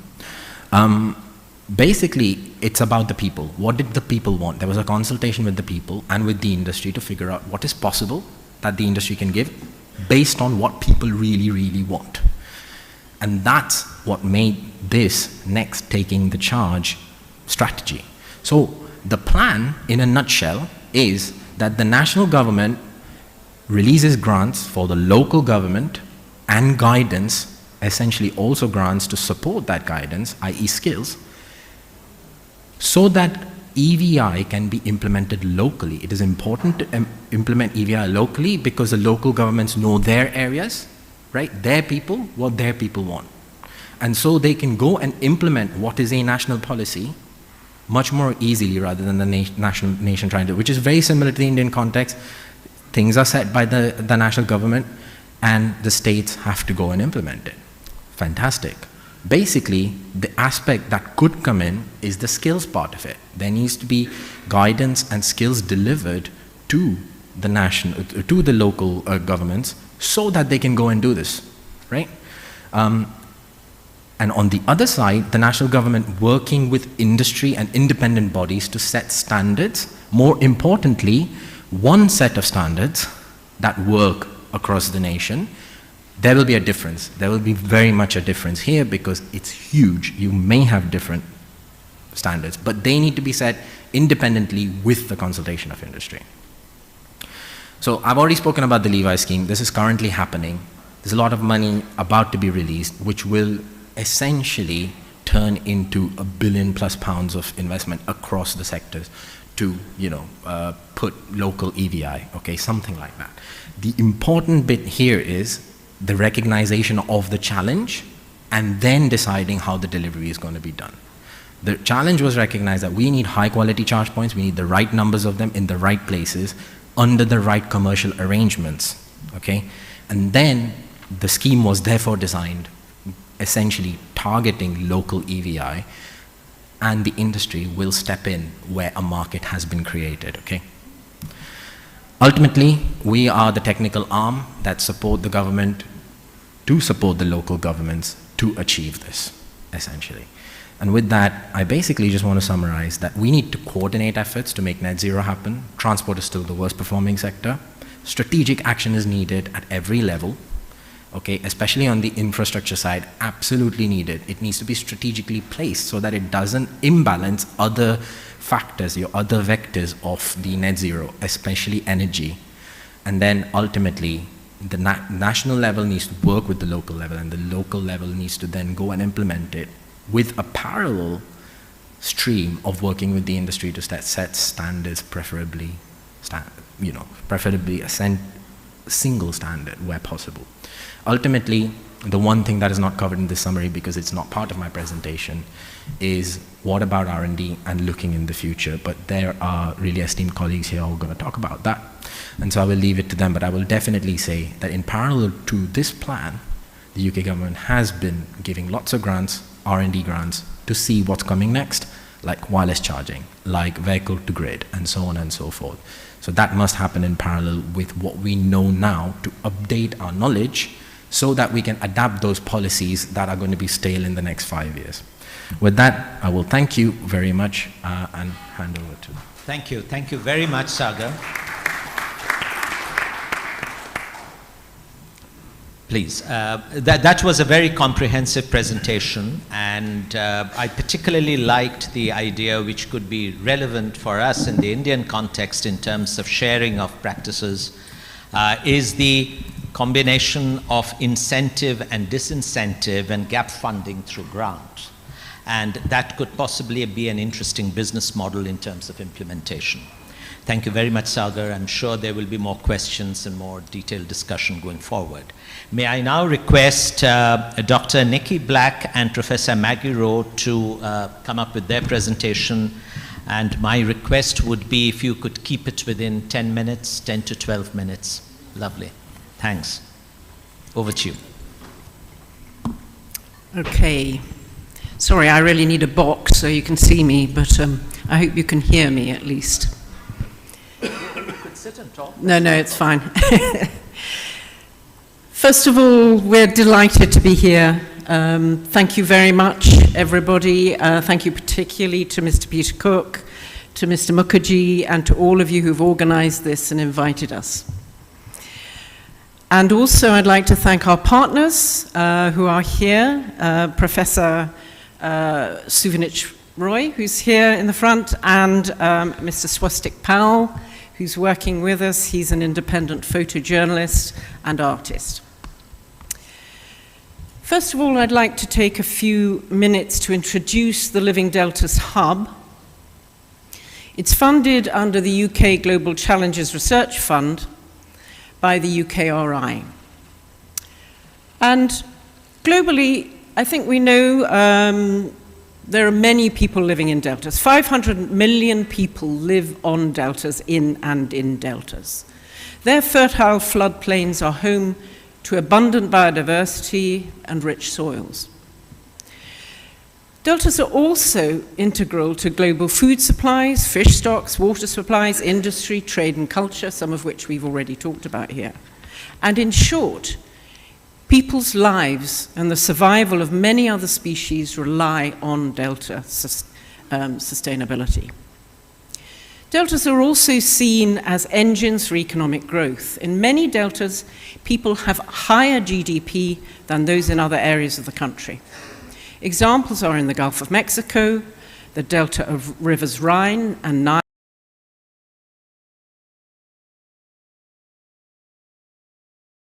and deltas in East and Southeast Asia. However, deltas are under threat, particularly from climate change, rising sea levels, industrial farming techniques, and polluters. As I think we understand here, we need to act now to prevent delta systems from collapsing. It's never been more important and more crucial for delta cities and countries to come together to share knowledge, experience, and expertise in addressing climate change. So we are working with partners in academia and non-academic stakeholders across 3 deltas: the Red River Delta and the Mekong Delta in Vietnam, and the Ganges-Brahmaputra-Meghna Delta in India and Bangladesh. We're using a systems approach with interdisciplinary methods involving social sciences, natural and physical sciences, arts and humanities, and creative cultural practices. We're working in a transdisciplinary way because solving the wicked problems facing Asian megadeltas requires a fundamentally different landscape approach that works on many scales, from the local to the whole delta. It needs more than a fix-it approach, I would suggest. And in order to understand the context, identities, meanings, and future desires to achieve delta sustainability. So we're working on a range of outputs, including research papers, as you would probably expect, reports, science advisory briefs, but also many other outputs such as digital communications, artworks, exhibitions, films, and performances. And also outcomes which include co-produced locally relevant policies, some of which we've talked about already today, for sustainable delta management. We're aiming to help raise the voices of Delta dwellers by working with local people and stakeholders in various different ways. In particular, we're interested in the fundamental relationships between water and people in these landscapes. And Dr. Mukherjee talked about the importance of water. Water does not only form the materiality of the landscape, but the essence of nature, of life in the deltas. Living Deltas aims to learn lessons from the past and to draw on indigenous knowledge bases to co-produce locally relevant policies for sustainable delta management. As such, natural cultural heritage lies at the heart of our thinking in this research hub. The hub asks two interrelated questions. First, what are the long-term challenges in delta communities and landscapes?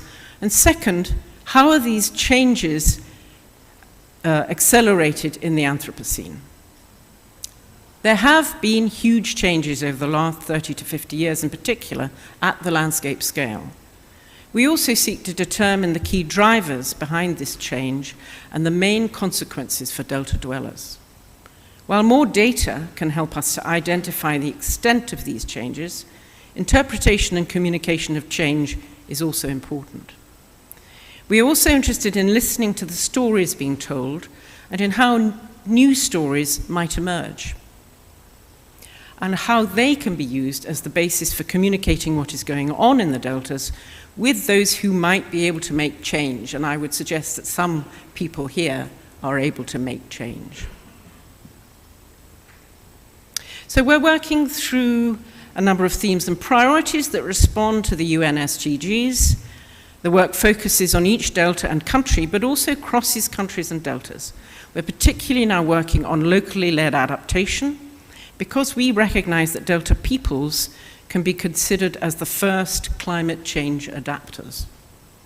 Our researchers include a large number of early career researchers, such as PhDs, across the different countries, and we're also developing the capacity of our own colleagues and considering that the next generation of leaders in environmental research may come both from the delta dwellers we're working with as well as our own colleagues. Of course, the key issue is about the impact of climate change and what it is having and will have on the Sundarbans in the future. So achieving net zero is to reduce the impact of the Sundarbans and ensure that its riches are not lost and can continue to act as a carbon sink. So for example, colleagues in the hub are working on the development of an integrated risk assessment framework for delta systems. We use scenario-based analysis. We've already talked a little bit about the importance of scenarios to conceptualize and quantify the vulnerability and resilience of the 3 target delta regions. Our own small research group within this big delta, a hub, is focusing on creative cultural practices across the deltas. Cultural practices in the deltas express and reflect the relationships people have with each other and their delta landscapes. The importance of such practices and cultural forms is now recognized, of course, in various ways, notably by UNESCO, that identifies a wide range of cultural forms and how they link to SDGs. So now I'm going to hand over to my colleague Nick Black, who's going to talk a little bit more about the detail of the research we're doing in this area.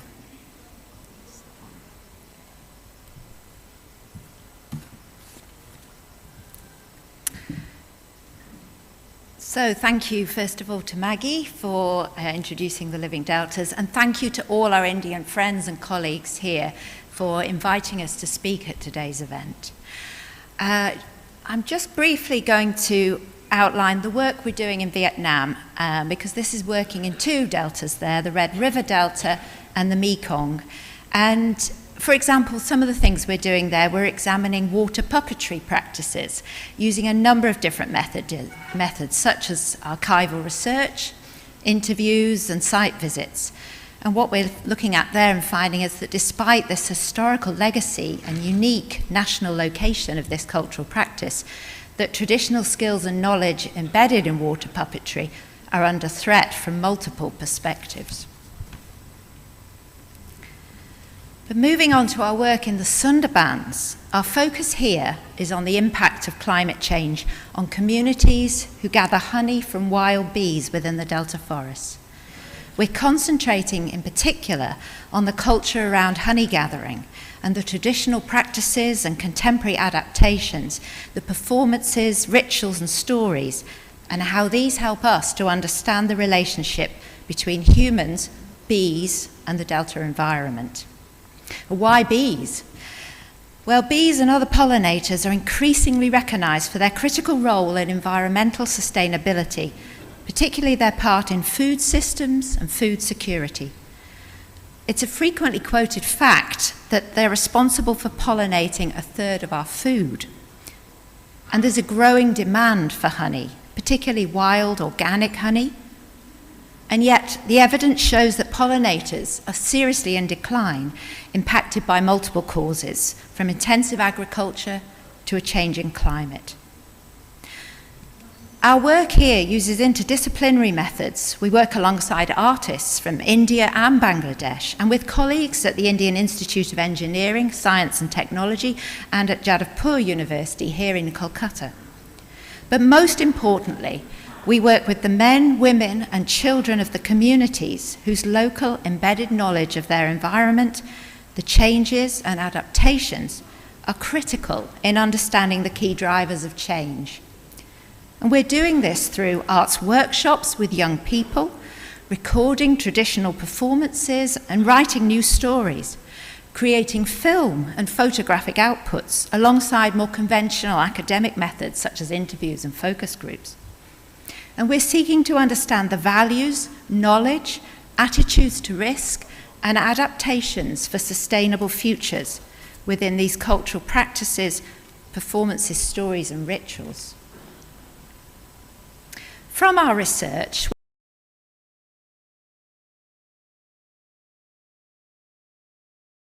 we found that these cultural practices contribute to sustainability through learning and sharing of knowledge, as events which contribute to social sustainability and belonging, and as opportunities to contextualise and to contest change. And these cultures are rich in traditional knowledge of ecosystems, whether it's seasonality of flowering events, behaviour of bees or tigers, of medicines, of food. And yet these cultural contributions to sustainability are little understood and increasingly threatened by climate change and global pressures. Avenues of communication are often absent or underutilised through lack of resources or fear of being undervalued, which can lead to poor management, missed opportunities, or environmental damage even. As Maggie said earlier, these wicked problems, climate change, how we approach net zero, all require a multidisciplinary, multi-sectoral, and a multi-stakeholder approach. As recommended by the International Panel on Biodiversity and Ecosystem Services, incorporating local community knowledge into land management policies is critical towards an inclusive and sustainable future. And land management is driven by cultural values, not purely economics. Honey gathering is an incredibly risky livelihood, but understanding that locally embedded attitude to risk and the values associated with seeking that livelihood within the forest should be a necessary part of designing environmental policies. We need to recognise the role that cultural practices play in socio-cultural sustainability and seek to provide opportunities where communities feel valued and willing to share knowledge and play a role in governance of their own home landscapes.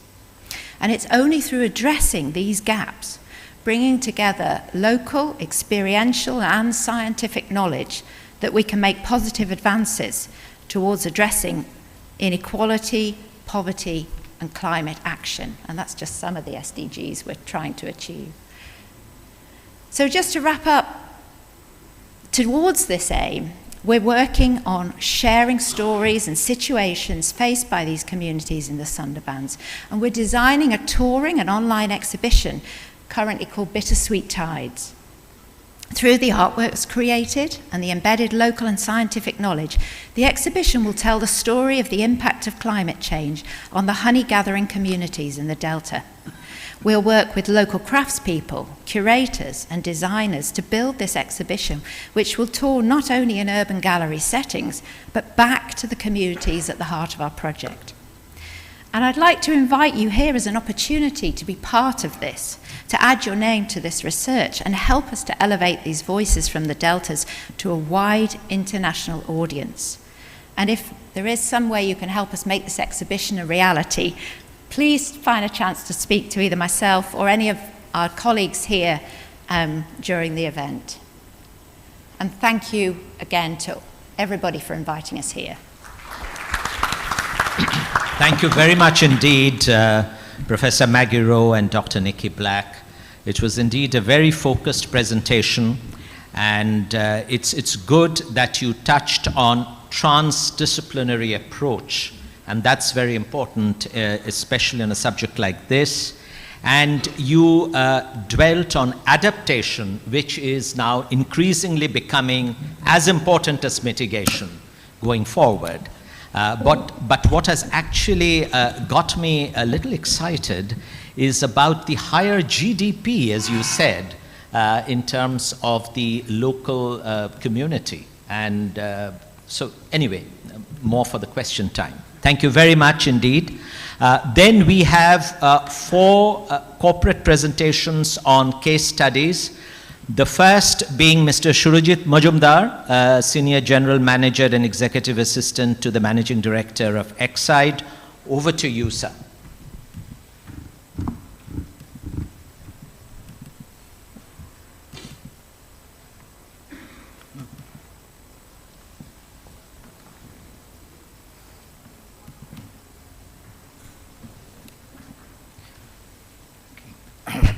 Good afternoon, everyone. I'll be sharing our understanding and our approach to net zero from Exide perspective. Start with a corporate overview. Many of you know that we are a leading battery manufacturer in India, having a 15,000 crore plus of market capitalization and a turnover in excess of 12,000 crore. And we have about 10 manufacturing locations, and last but not least that we have been in existence for 75 plus years. As stated by our chairman, Mr. Bharat Shah, and our MD and CEO, Mr. Subir Chakravarti, sustainability is at the heart of our operations. So we embraced the decarbonization path in the right spirit. What is our understanding of the thing? That's what we wanted to first assess. See, this graph, it's a very well-known graph which is shared in various presentations today. Is a correlation between carbon dioxide concentration in the atmosphere and the average rise in temperature. And if you observe from say mid-90s levels, from 0.4, which was a temperature index, it has grown, it's more than doubled in the last 25 years. So if we continue the way we are, obviously we'll reach a point where we will have a irreversible ecological catastrophe. Now we talk about this net zero. What is the net zero all about? It's a target of completely negating the amount of greenhouse gas produced by human activity. And how do we achieve it? By reducing emissions and implementing methods of absorbing carbon dioxide. Why I'm talking about carbon dioxide only? Because that's a maximum, has a maximum contribution to this greenhouse effect. So what is India's commitment? So it's, as already mentioned, I'll just mention the key points. We want to be net zero by 2070, by 2030. We want to reduce the emission intensity of its GDP by 45% from 2005 level. achieve 50% cumulative electric power installed capacity from non-fossil fuel-based energy resources, and sustainable lifestyles, and also initiatives to protect the poor and vulnerable from adverse impacts, and to create a forest carbon sink of 2.5 to 3 billion tons of CO2. Now, how do we proceed in a manufacturing company? How we took it up? See, there are two aspects. One is the GHG inventorization, and the other is the GHG reduction steps. So, inventorization means you have to identify the sources of your emissions. You have to adopt a calculation approach to accumulate data for a period, calculate the GHG emissions and report. And then you because you can't control something without measurement. So this is the measurement part. Then you take the actions on reduction. You establish certain performance indicators. See, on absolute terms, if you're a growing organization, it will always be, your energy consumption will always be on the up. But what about setting up an index, which is say intensity like energy consumption per unit of production in some form?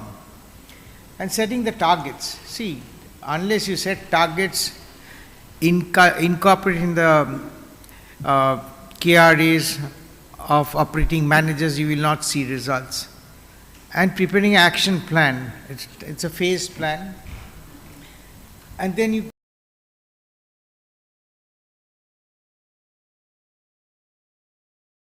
keep reporting. So you have to classify your emissions.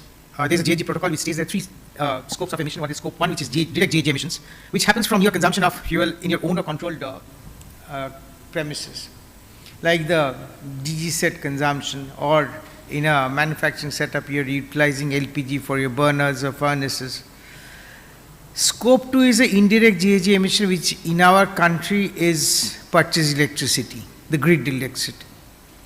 And scope 3 is the other indirect GHG emissions, which are not owned or controlled by your company. It's outside. There are certain policy decisions from various states which make things happen. Water management, we want to become water neutral by 2030. Waste management, achieve 100% zero waste to landfill by 2030. Green innovation, increase the percentage of captive recycled to 70% in 3 years. See, these are, the direct environmental initiatives we have taken, or the aspirations. On organizational safety level also, on a sustainability front, we want to improve unsafe actions conditions by 100% by 25. And positive community relationship, because that is something essential for sustainability. And product and process quality remains the foremost. So these are our initiatives, and this is the way we are progressing. And it is a task where we are now clearly focused. That's all. Thank you. Thank you very much. Thank you very much, Surojit. I think that was a very well-structured roadmap that you have, and it's very heartening to note that you are using carbon accounting in a very scientific manner. And what was also very heartening to note is that the jump from 1 or 3% to 18% renewable energy in 3 years, wonderful. The next case study would be presented by Mr. Saurav Daspatnaik, Managing Director of Swachh Environment Private Limited. Over to you, sir. Since the chairman has given us 7 to 8 minutes, I'll have to justify Please. my time. I'll be really grateful. Yeah. So, thank you. The Bengal Chamber of Commerce and the British Deputy High Commission for organizing a very excellent, apt and purposeful, seminar and conference. I come from the water sector, but seldom, all of us in this house will realize how much of energy is consumed to bring the water to your doorstep. Any guesses? I don't know, but if you were to guess, of course it will differ from location to location, the pipeline length, and the energy cost on a per kilowatt hour from state to state. But typically speaking, in India, the cost of bringing water in a metro city, whether it's Bangalore or Chennai or Delhi or Kolkata, could be around 35 to 42%, the energy cost. So actually not bringing water, but you are bringing in energy to your doorstep. That's number one. What's the difference between a water line and a sewerage line? Any guesses in this hall? The difference between a water line and a sewerage line, which is the wastewater line, the water is a pressurized line. You have to maintain the pressure at any given time, that is 24/7. That means you have to pump and maintain the head, which means energy consumption on a per drop of water. Whereas the sewerage is a gravity-based system. Whereas the flow of water which is coming out of your wastewater circuit is moving with the inertia, with moving. That's the biggest difference we understand. And that's very important. So when we say water to your doorstep, it means water and energy to your doorstep. Now, having said the basic context, right, I thought I'll just, some of these, all of us know about it. And Madam from the Newcastle, I'm really honored to see the Delta economy, and we're talking about, a couple of weeks back we had a seminar in Haldia. We discussed about the sustainability issue and the challenges in the entire Gangetic Plain, especially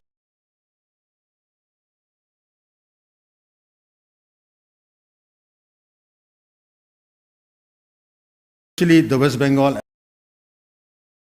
and the Bangladesh on the coastal waters. India is actually going to face and facing severe water stress, and essentially northern region, western region, central region and southern region. East is slightly better off, but it's not going to be for long if you don't change. So that's why the government's thrust on water. It's one of the most ambitious projects of independent India. It changes the complete milieu of ecosystem of in India and in the rural and the urban sector. It changes the habits of our people and the way they use water and the way they use wastewater. And I said the use of wastewater, not waste as a wasteful resource. So we have 4 major national missions as we talk along. The Namami Gange, it's all familiar, the Gangetic, entire Gangetic, the river right from the Ganges and its tributaries flowing into the Bay of Bengal, into the Delta, is actually giving economy of around 450 million people. That's the kind of importance, $4.8 billion being invested, of course in a staged manner. The Jal Jeevan Mission Rural, which is every house must get a tap water. That's ambitious project, and I think the West Bengal state has now geared up. In the last couple of months, they are really pumping in a lot of energy, of course finances, to put this project by 2024. And we are a part of that. The Swachh Bharat Mission with the Clean India scheme, which is the first, is ODF, open defecation free. Now we are talking about ODF++, which is managing the fecal sludge. The last mission is the Jal Jeevan Mission, the earlier called the Amrit, the Atal Mission for Renewable and Urban Transformation, now subsumed into the urban. And that's where all the municipalities and our cities and metros are going to be talking about. The humongous energy consumption going to happen going forward when you have pipe water coming in for every house. So that's why water is a lifeline. Our chairman, honorable chairman, mentioned about this when he spoke in his opening address. We spoke about there are certain national ambitions at this point of time by the Ministry of Jal Shakti. The water as an energy, Jal Shakti. The difference in the earlier it used to be called water resources, now it's called Jal Shakti, water energy. A metering of connection, that means 100% of our population must be connected with house service connection. Average performance today in ULB is only 13%.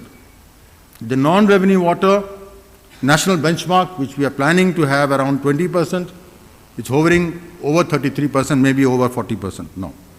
Continuity of supply, when I said 24/7 is a myth currently in the Indian context. None of the cities in India supply water on a 24/7. It's intermittent supply. But ideally we want to be there at 24/7, like Thames Water, like Anglian Water, like many other developed countries. Today, average consumption or supply is 3 hours in a day. Cost of recovery of the water and the wastewater economy, that is the complete closed loop cycle we are talking about, is 100%. Today, I don't see much economy in that, about 30 to 40%. And tariff efficiency, that means if I'm supplying water, is there a tariff model? Are we going to pay for it, or we're not going to pay for it? Or who pays for it? So that's a very fundamental question here. When you're pumping in 35% of your energy cost into the water, when you pay for water, when you pay for energy, you also need to pay for water as well. Of course, it's an issue which is on the political front, where I'm not going to be interfering in that area. But it also needs a lot of maturity of our end users and the regulatory push and technology framework. Non-revenue water, and I wanted to just move into the water which is supplied minus the water billed. In many cities you don't bill water, it's free, so it is non-revenue water. But somebody else pays for it. Somebody surely pays for it. But as we move along, the industry is getting hungry for water. The agriculture is the largest consumption of water today, followed by the domestic and industry. A lot of industries across the country, and we are fortunate enough in Bengal, and I think we should be giving a brand of our state as industrialization as one of the key points where you have lots of water available, which is not available in other parts of the country, and that's a myth. Chennai, Tirupur, Hosur, Kodaikanal, Shimla, Mangalore, lots of cities facing problem of water, and industries are getting closed because of water sip. We are very fortunate to have industries who have abundant water supply. Today, if you see the non-revenue water, and we did a survey along with TERI, there was an average of around 40 to 43% is the non-revenue water in the Indian cities. One of the lowest is Trivandrum, and Delhi scores very high, being the capital city, is over 50%. So absolutely in a situation where we are, how do we see the current trend? How do we manage the net zero? How do we achieve that? It's a transition, it's a journey. And why the water sector is going to happen? One of the most important factors is the non-revenue water. Second is the asset management of our existing water infrastructure, both the sewerage and the water pipelines and the water works. And as we know in India, the ULBs and the municipalities are delivering the water to your doorstep. And occasionally, and often we have found, the asset monitoring mechanism, the energy efficiency of the entire water works system is never monitored and measured. I think our chairman mentioned, Mr. Modi mentioned, data analytics and predictability in our asset in terms of our reliability and energy efficiency. So measurement is very important. And of course, distribution from intermittent to 24/7 with network management, both at the ULB level and at the district level. Calcutta is well poised, at the same time, lot of abundant water supply, but as a city, it has one of the most challenging tasks of growing salinity in the coastal areas. As a result, the water which is going to be available here and the delta is going to be saline, is going to be a major challenge for us as you go along. So how we are going to move along from a water works perspective, measuring the pressure, the leakage management, command and control center, metering and billing. So quickly, I will just say a case study of Haldia being in West Bengal. We are the largest PPP partner of the government of West Bengal and running the largest PPP, and this is the 9th largest PPP in the country. 50 million gallons per day with 2 plants. We've actually revamped the entire water works, which is a 40-year-old Waterworks of the Public Health Engineering Department. It's a case study today. And this has been awarded to us for a 15-year PPP project. And Haldia, as you know, is a port. It's also an industrial city. It's a very important and vital industrial center for the state. We have about 400,000 domestic consumers and is supplying to the municipality. Apart from that, we are also supplying to the entire industry. Now, if you see the case study out here, I think the graph may not be clear, but what I wanted to highlight is when we talk about energy efficiency as a very important factor for our entire waterworks and pumping, we found the kilowatt hour and the cost per kL of energy. We brought it down. We tried to measure with the same old pumps. We didn't change it initially.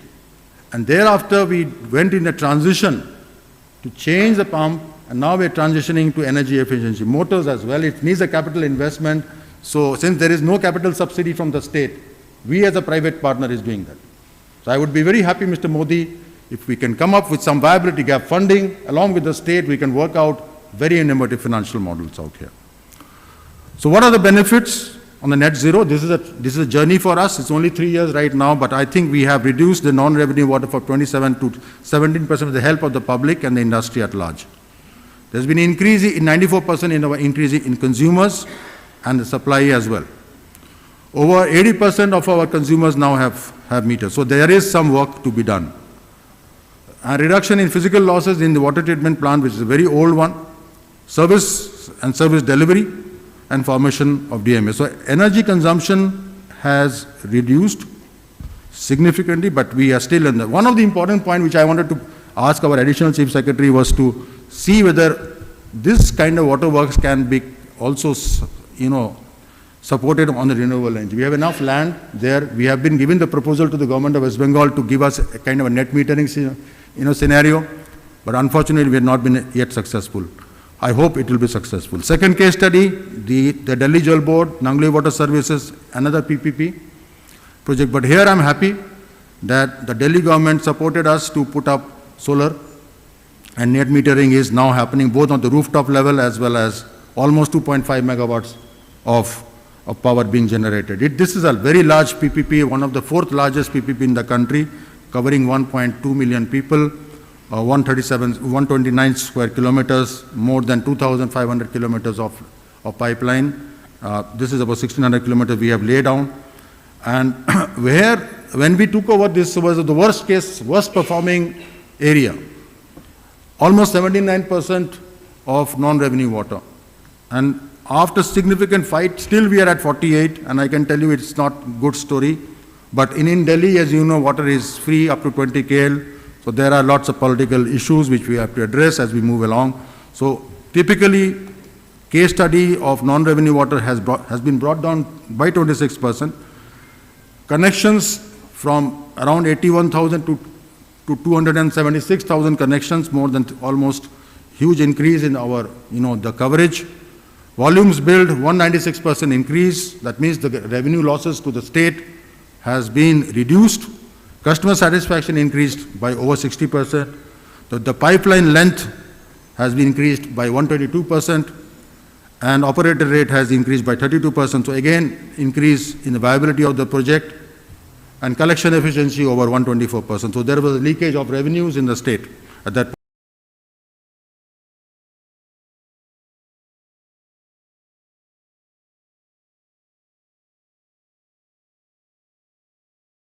point of time. And power consumption has been reduced by 15%. So essentially what I'm trying to tell you, what is the roadmap for any water utility, whether it's a ULP driven or a PPP partner. See your assets, your current assets without even changing can give you better output.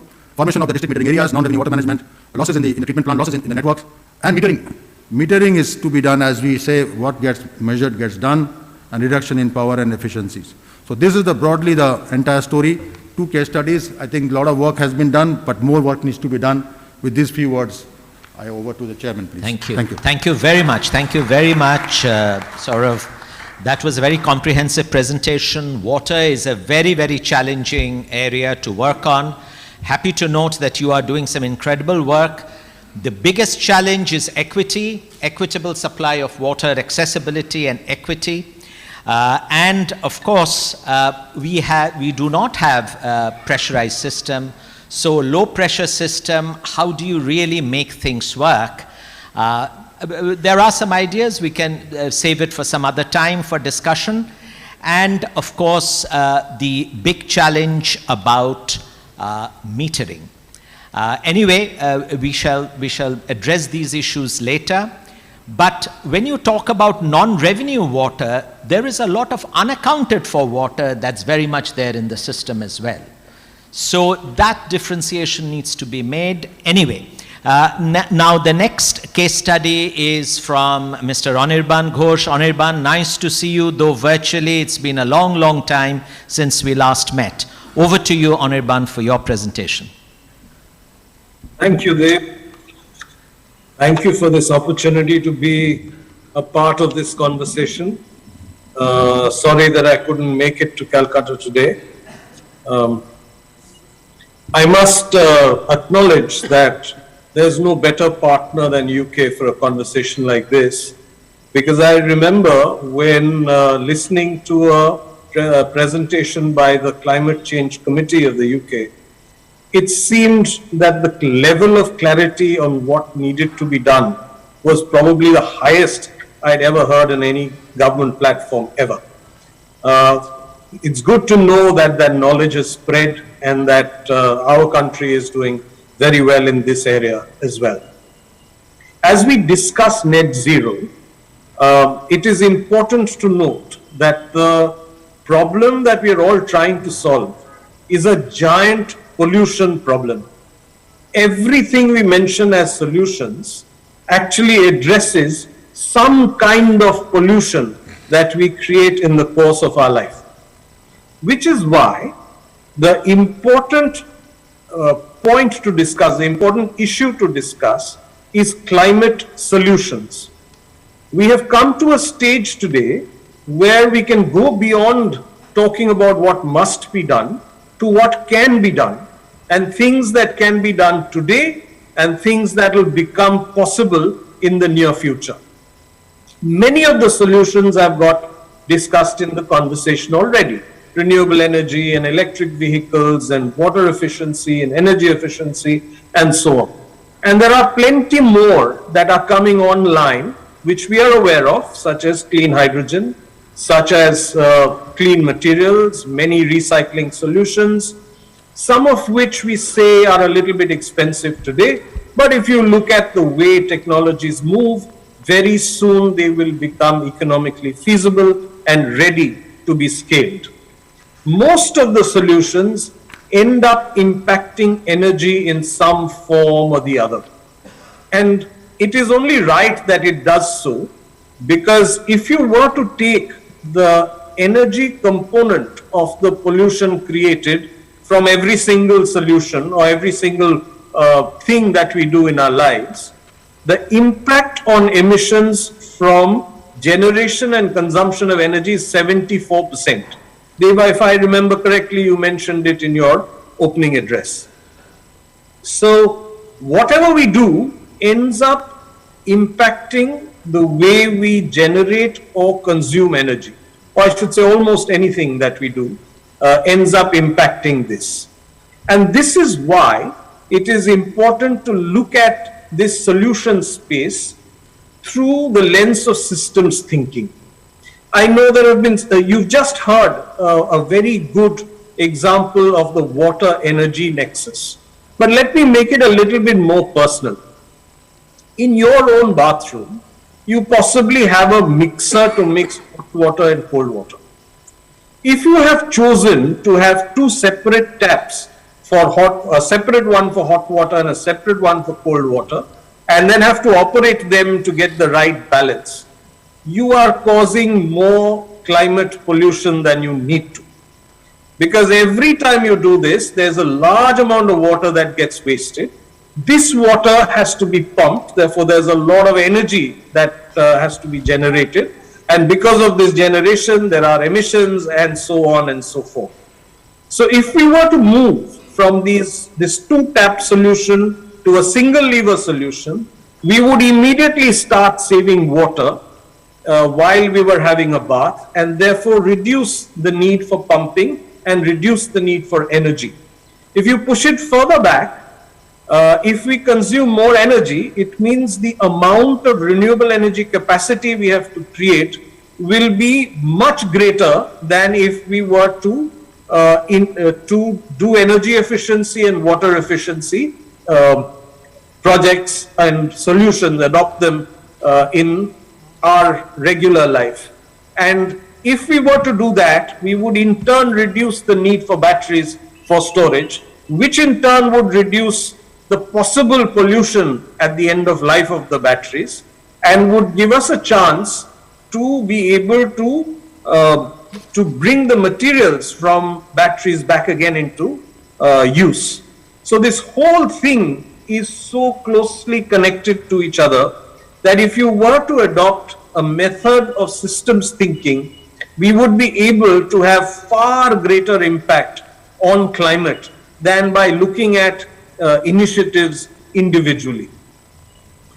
Even as we explore climate solutions, every one of our industries is going to be hit by a technology revolution of some kind or the other. Most of the products that an electrical engineering company sells today, appliance companies especially, didn't exist 4 or 5 years ago because of the pace at which energy efficiency has proceeded. In our own factory, we've replaced upwards of 3,000 motors that were working perfectly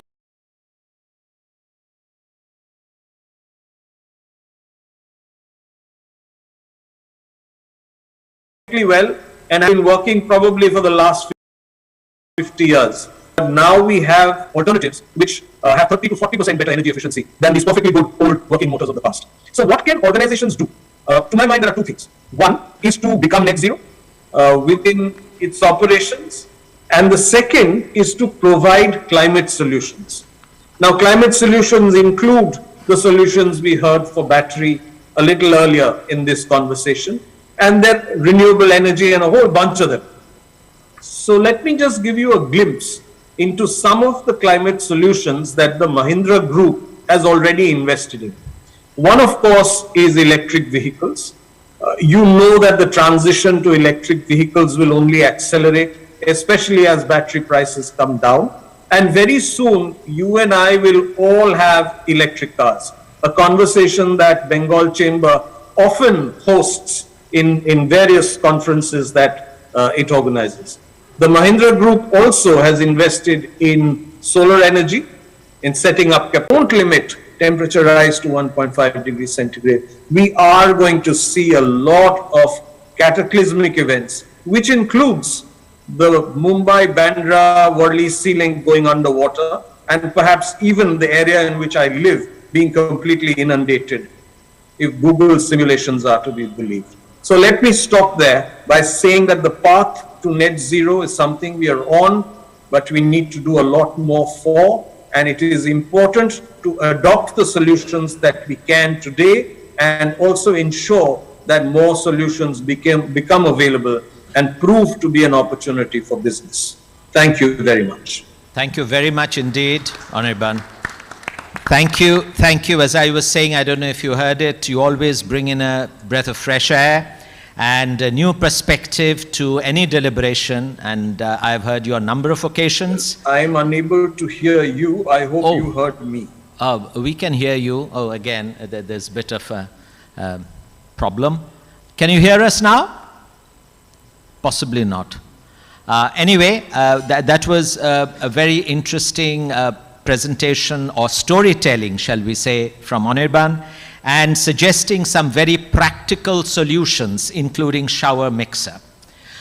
So very practical. Thank you very much. The last speaker is Mr. Pankaj Kumar Gupta from NTPC. Sir, may I request you to restrict your presentation to, I don't know, shorter the better? Let's put it like that. So maybe in about 10 minutes, please. Thank you. Hello, thank you, sir. So, yes, anything you want? No, no, no. So I don't have presentation, don't worry, sir. So Namaskar and good afternoon. So as happened, the last speaker having the too much pressure from Ghosh side and then from the audience side, because they are thinking I am standing in between of your lunch and between you. So don't worry, I will take less time. And similar thing, I am thinking that similar thing happened like in carbon and whatever thing in this thing, because India has the contributed very less, 3 to 4%. So like similar things. Then what happens? The population is 17%, and now you know that even as on today, per capita consumption in India is around 1/3 of the world average.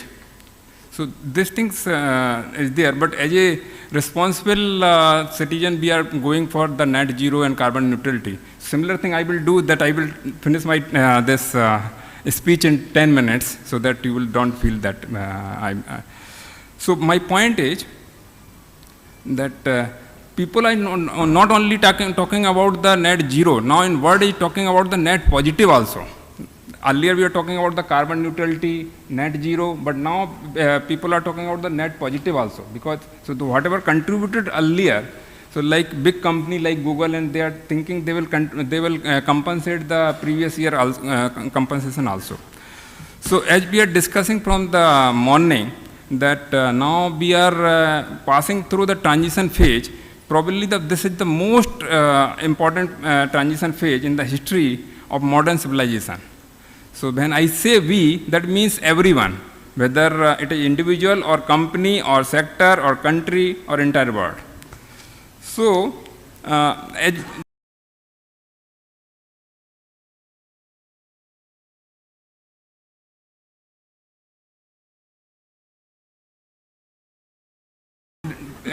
morning Ghosh is telling, that transition should be the country specific. So if you see in India, we are having the multiple transitions. That is the demographic transition that leads the demand for the job creation, and then agrarian and urbanization transition, and then rapid infrastructure growth. So it means all are three. It is the energy intensive transition, and entire energy sector is passing through the transition phase on account of the climate change. So that means energy sector is facing big challenges due to this transition.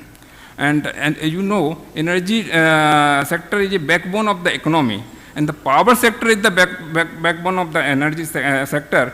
NTPC is a backbone of the Indian power sector. As you know, that NTPC is generating around 25% of the power of the country. That means every out of 4 bulbs, 1 bulb is from NTPC we are generating.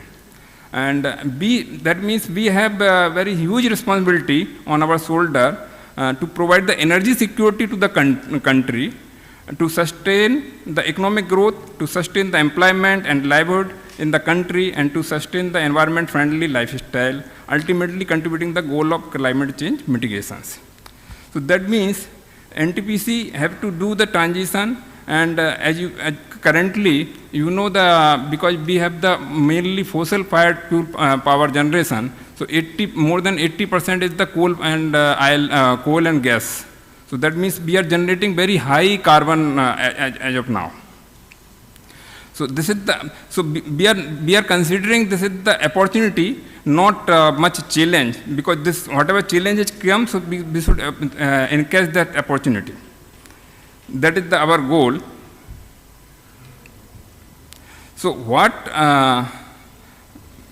as you know, currently NTPC having the 71,500 megawatt, and that in the east and northeast, we are around 40,000 megawatt. Our power generation is there. So what we are doing, I will tell you in our journey, that what measure we are taking care. So first we are doing to reduce the carbon emission. First we are doing the fuel diversification, and for that we are planning 60 gigawatt renewable capacity out of 130 gigawatt targeted by 2032. That means around 50%. As of now, we are having very low RE, but we are planning to add the 60,000 megawatt RE capacity. So that we can, and other than this, we are also working towards that carbon neutral fuel like biomass, green hydrogen, green ammonia, and CO2 based methanol, and also carbon capture utilization. Then come to the, in the morning we are talking about the efficiency and upgradation.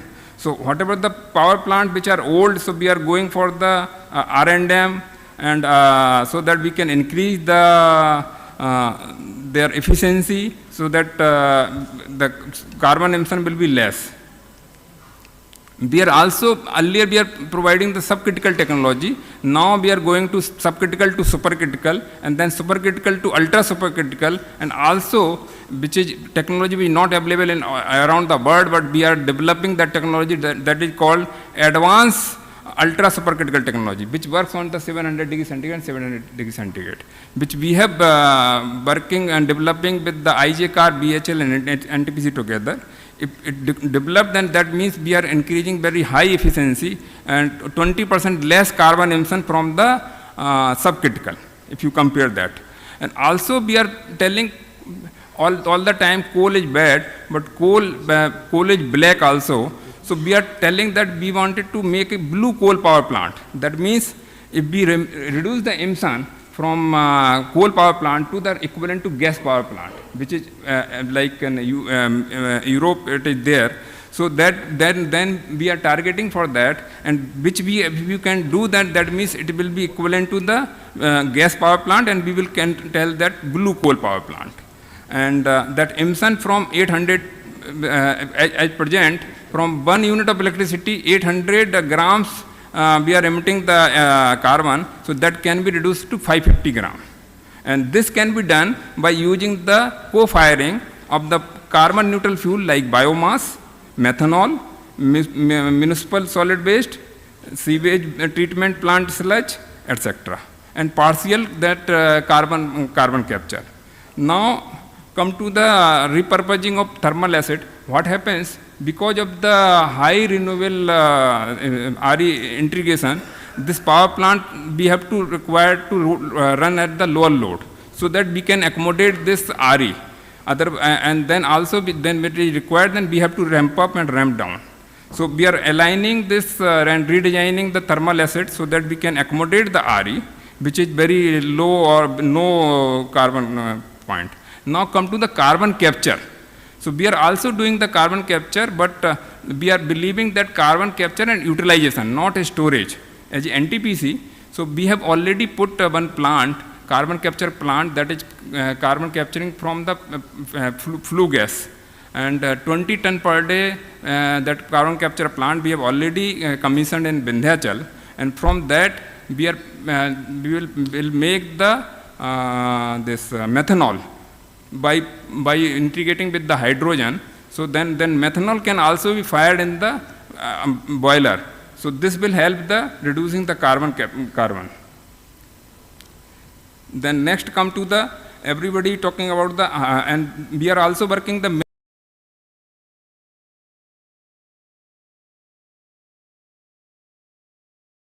many use the CO2, so that we can use that it is aggregate, carbonated aggregates. And also we are with our NITR working with the IIT Mumbai, finding the wherever the storage can be done. So then CCUS, it will be better for India, because storage is very less in India. Then come to the biomass. In India, when we are talking about biomass, in India we are having the agro biomass. Like UK, we are utilizing the wood-based biomass, but in India we are having the very high agro-based biomass. So we are doing that in NTPC. We have already started co-firing of biomass, and up to 10% we have capability we have developed. Now we are developing up to 20%, and then we are planning to the 100% biomass. Like UK Drex plant is there, so we will also trying to that, but that is based on the agro base, not wood base. Similarly, we are also utilization of green ammonia and green methanol, as I told earlier. Then come to the, because nuclear is very important thing. So nuclear is also, we are, NTPC is already tied up with made a JV with the NPCIL. So in the morning, somebody is talking about the SMR. So we are also going for the developing SMR with the BARC. And also we are having the planning to put 2 plants in Chutka and Mahi with NPCIL in nuclear power plant. Now, very important thing come to hydrogen. Everybody talking about the hydrogen nowadays. So, this hydrogen was already available earlier also, but it come in focus because of this net zero and because of the decarbonization. Now, if you know the hydrogen, how much energy it is having. So 1 kg of hydrogen is equal to the 10 kg of coal, Indian coal, if I tell. And then 1 kg or hydrogen, you can tell 3 kg of oil. So that means it is having very high energy. So that's why people are thinking this can be utilized very good. And then people are giving the color of in the hydrogen. That means green hydrogen we want to utilize. That means that when we produce green hydrogen, the mostly from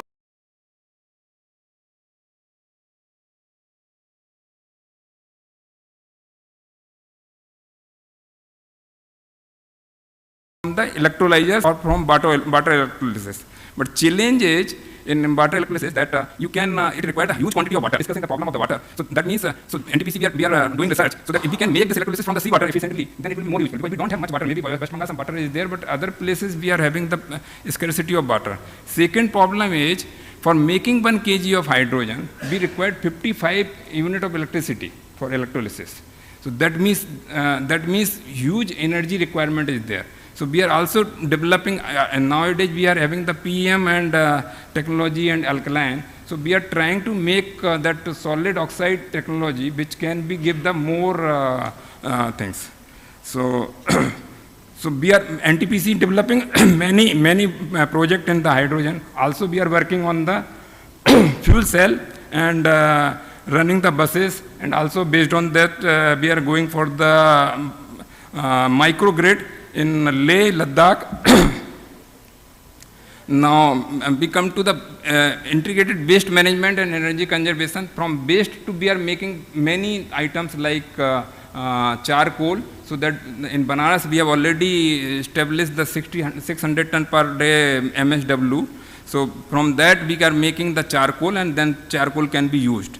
And now NTPC also going in the energy storage, which is very important. Setting up the battery storage 3000 megawatt hour, and then EV we have already discussed. People are working in the morning. People are talking about the offshore.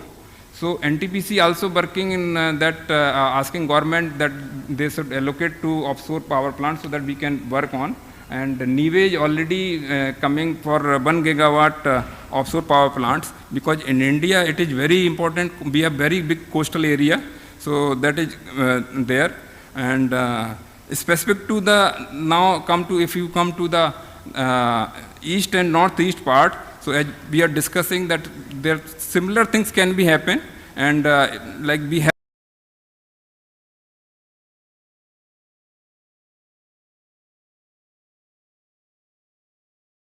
the solar here insulation is there, but people are coal, they are not installing. So rooftop it can be put in. Biomass energy, which I discussed, can be utilized. And NTPC also having many plants, so we will try to implement these things. So as we understand that we can say that there are huge and diverse opportunity before us to venture from power to much broader energy domain, and a new domain to downstream chemical industry. So I urge that with all stakeholders to come forward and hold each other hand to make the transition successful. Thank you very much. Thank you very much. Thank you very much, Mr. Gupta, for telling us the plan of NTPC. No discussion, no dialogue on energy matters, for that matter, in the country would be complete without NTPC's presence and NTPC's inputs. And heartening to note that you are working on all the fronts in terms of the transition to a clean and better future. Unfortunately, we are running quite a bit. I don't know, you all must be very hungry now. Is it? Does the panel feel that 1 or 2 questions can be taken, or should we take it offline over lunch? No, I can see there are quite a few hands. What's the general consensus? Would you? 1 or 2 questions, please. But very pointed question, very specific, and tell us who it is addressed to. Please introduce yourself. Good afternoon.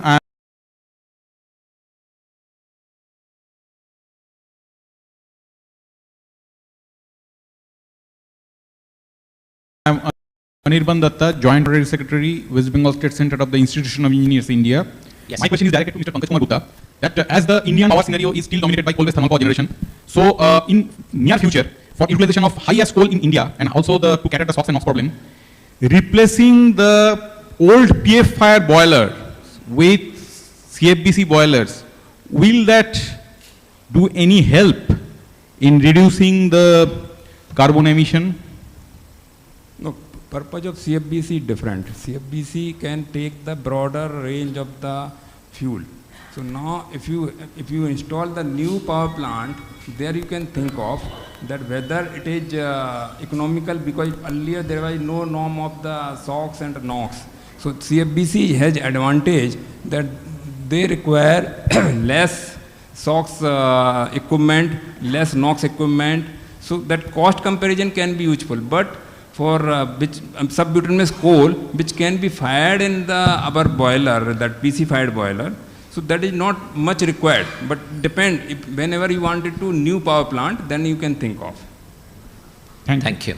Hi. Yes, please. Yeah. Chambu Shurai. So I have one little question. So you know. Who is it addressed to, please? Yeah. Who are you addressing the question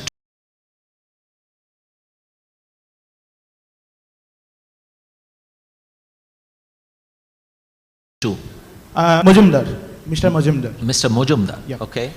So my question is, you know, solar cell. So we are talking about solar cell. Okay. So solar cell is a very important thing now for renewable sources. But are we happy? Because in future, if coal is not around of us, then it will fulfill our requirement. If you're talking about efficiency, the efficiency is very small. So my question, is there any technology or is there anything, any material in cloudy time or any rainy time increment the energy or you can efficiency, the efficiency. Yeah, efficiency. Yeah. I think a lot of work is happening on that. Actually, we have partnered with a developer. In fact, that's the way to go, because we are not in the business of generating solar energy. Their expertise is available. We have gone into group captive schemes where you hold 26% plus equity, and that's how we are doing it. So we are just paying for the power. Yeah. No, there are initiatives that are being taken up. Let me add my two-penny bit. There are initiatives being taken up in improving power conversion efficiency, PC. Yeah. And other material. There is a lot of development happening internationally on material science to go for perovskites and other materials, semiconductor ink and microgroove technology. In fact, there is a company called PowerRoll in the UK where I'm a part of that company as an investor, where they are going for a new technology in terms of generating or doing away with the challenges that you are facing and increasing efficiency. Any other question? Yeah, sir, I have got a question. We'll take it up later. Just a minute. Just specific. Water. One of the biggest crises. Yeah, we know that. What's the question, sir? Yeah. Water recovery system as well as the management system is challenging. Now, the question is membrane-based separation technology is one of the solutions to remove the arsenic at the same time the drinking water system. Yes, membrane-based, yes. None I have heard here in the lecture how the modifications of the membrane system will be carried out in future to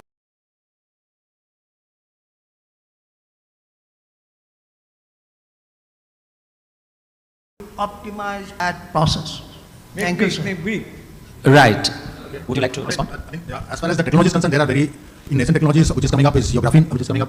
But membrane-based technology, which is we talk about, the normal RO, is actually not a good idea because it wastes a lot of water. And I think RO in Delhi is being banned. So I think membrane with some amount of high efficiency and recovery is the way forward. Foreign technology. Yeah. And technology, yes. Sir, I have got a question to NTPC that he is telling lot regarding the water utilization. Have you measured anything anywhere how much water you are using for various purpose? And is this the property of water is correct or not? Who is the question addressed to? NTPC. No, I'm not getting.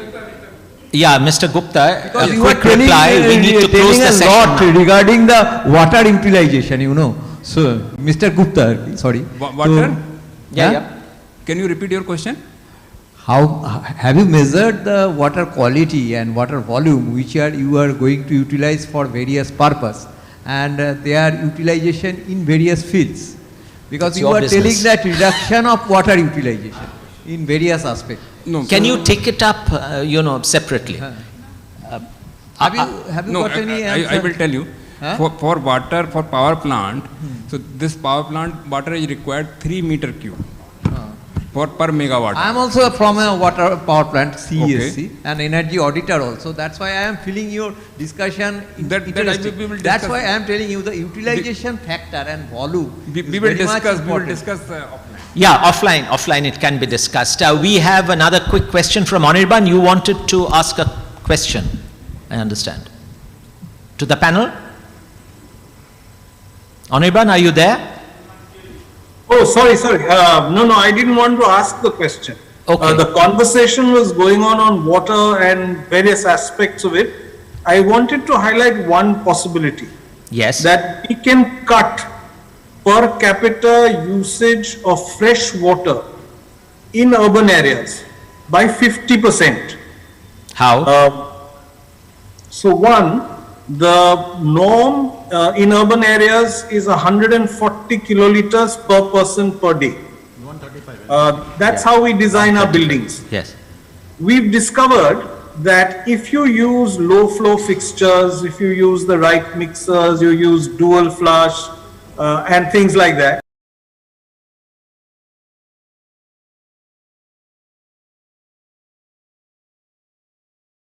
it is possible to live comfortably in a building with 90 kiloliters per day, which is down from 140 to 90. So water conservation is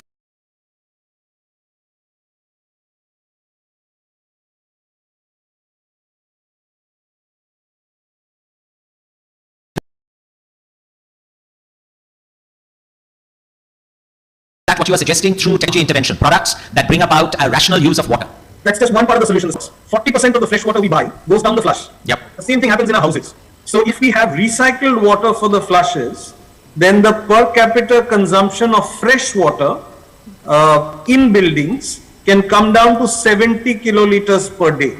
That's Right. the scale in which we can reduce fresh water consumption, and you can think of the benefits it has in terms of Absolutely. pumping and energy use and emissions and so on. Excellent. In agriculture, micro irrigation is the one technology where Absolutely. again you can cut by 30-35%. So that's the scope we have of making sure that we don't have water scarcity in this country. Absolutely. No, point well taken. I suppose we need to close this session now and break up. for And I lunch. would request Mr. Dev Mukherjee to please present tokens of appreciation to the speakers on the dais. And to Mr. Ghosh, we will be sending it to your We office. shall send the goodies to you, Anirban. Wonderful. And maybe you can even order my lunch. I'll see you in Bombay. I'm coming there tomorrow evening. Thank you very much for having me. I'll leave now. Mr. Ghosh, can you just wait for, couple of minutes or maybe 5, then we can take a group photograph? Oh, sure.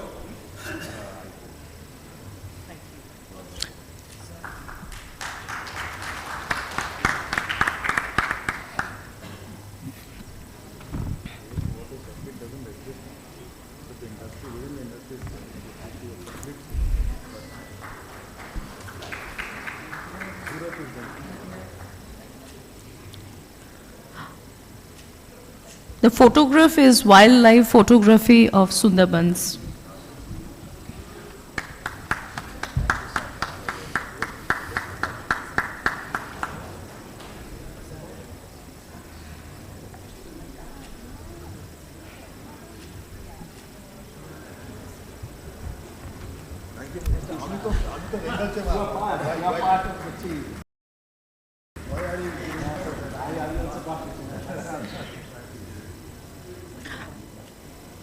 The mementos are both from Bengal Chamber and from British Deputy High Commission, Kolkata.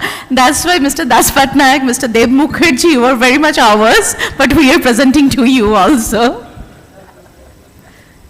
Maybe Hoimonti and I can also share.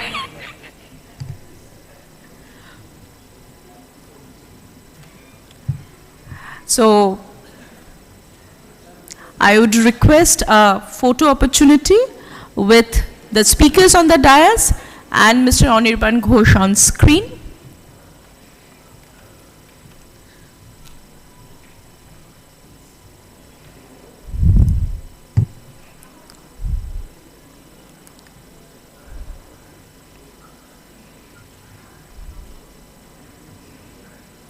Thank you. So, ladies and gentlemen, the lunch is open. So please join us at the lunch. The participants or the audience, you will have a lunch card inside your delegate folder. You are requested to please take it along with you to the lunch arena. And there is a session on electric vehicles, as we mentioned earlier, and in the program schedule shared with you. You are requested to join the afternoon session on electric vehicle.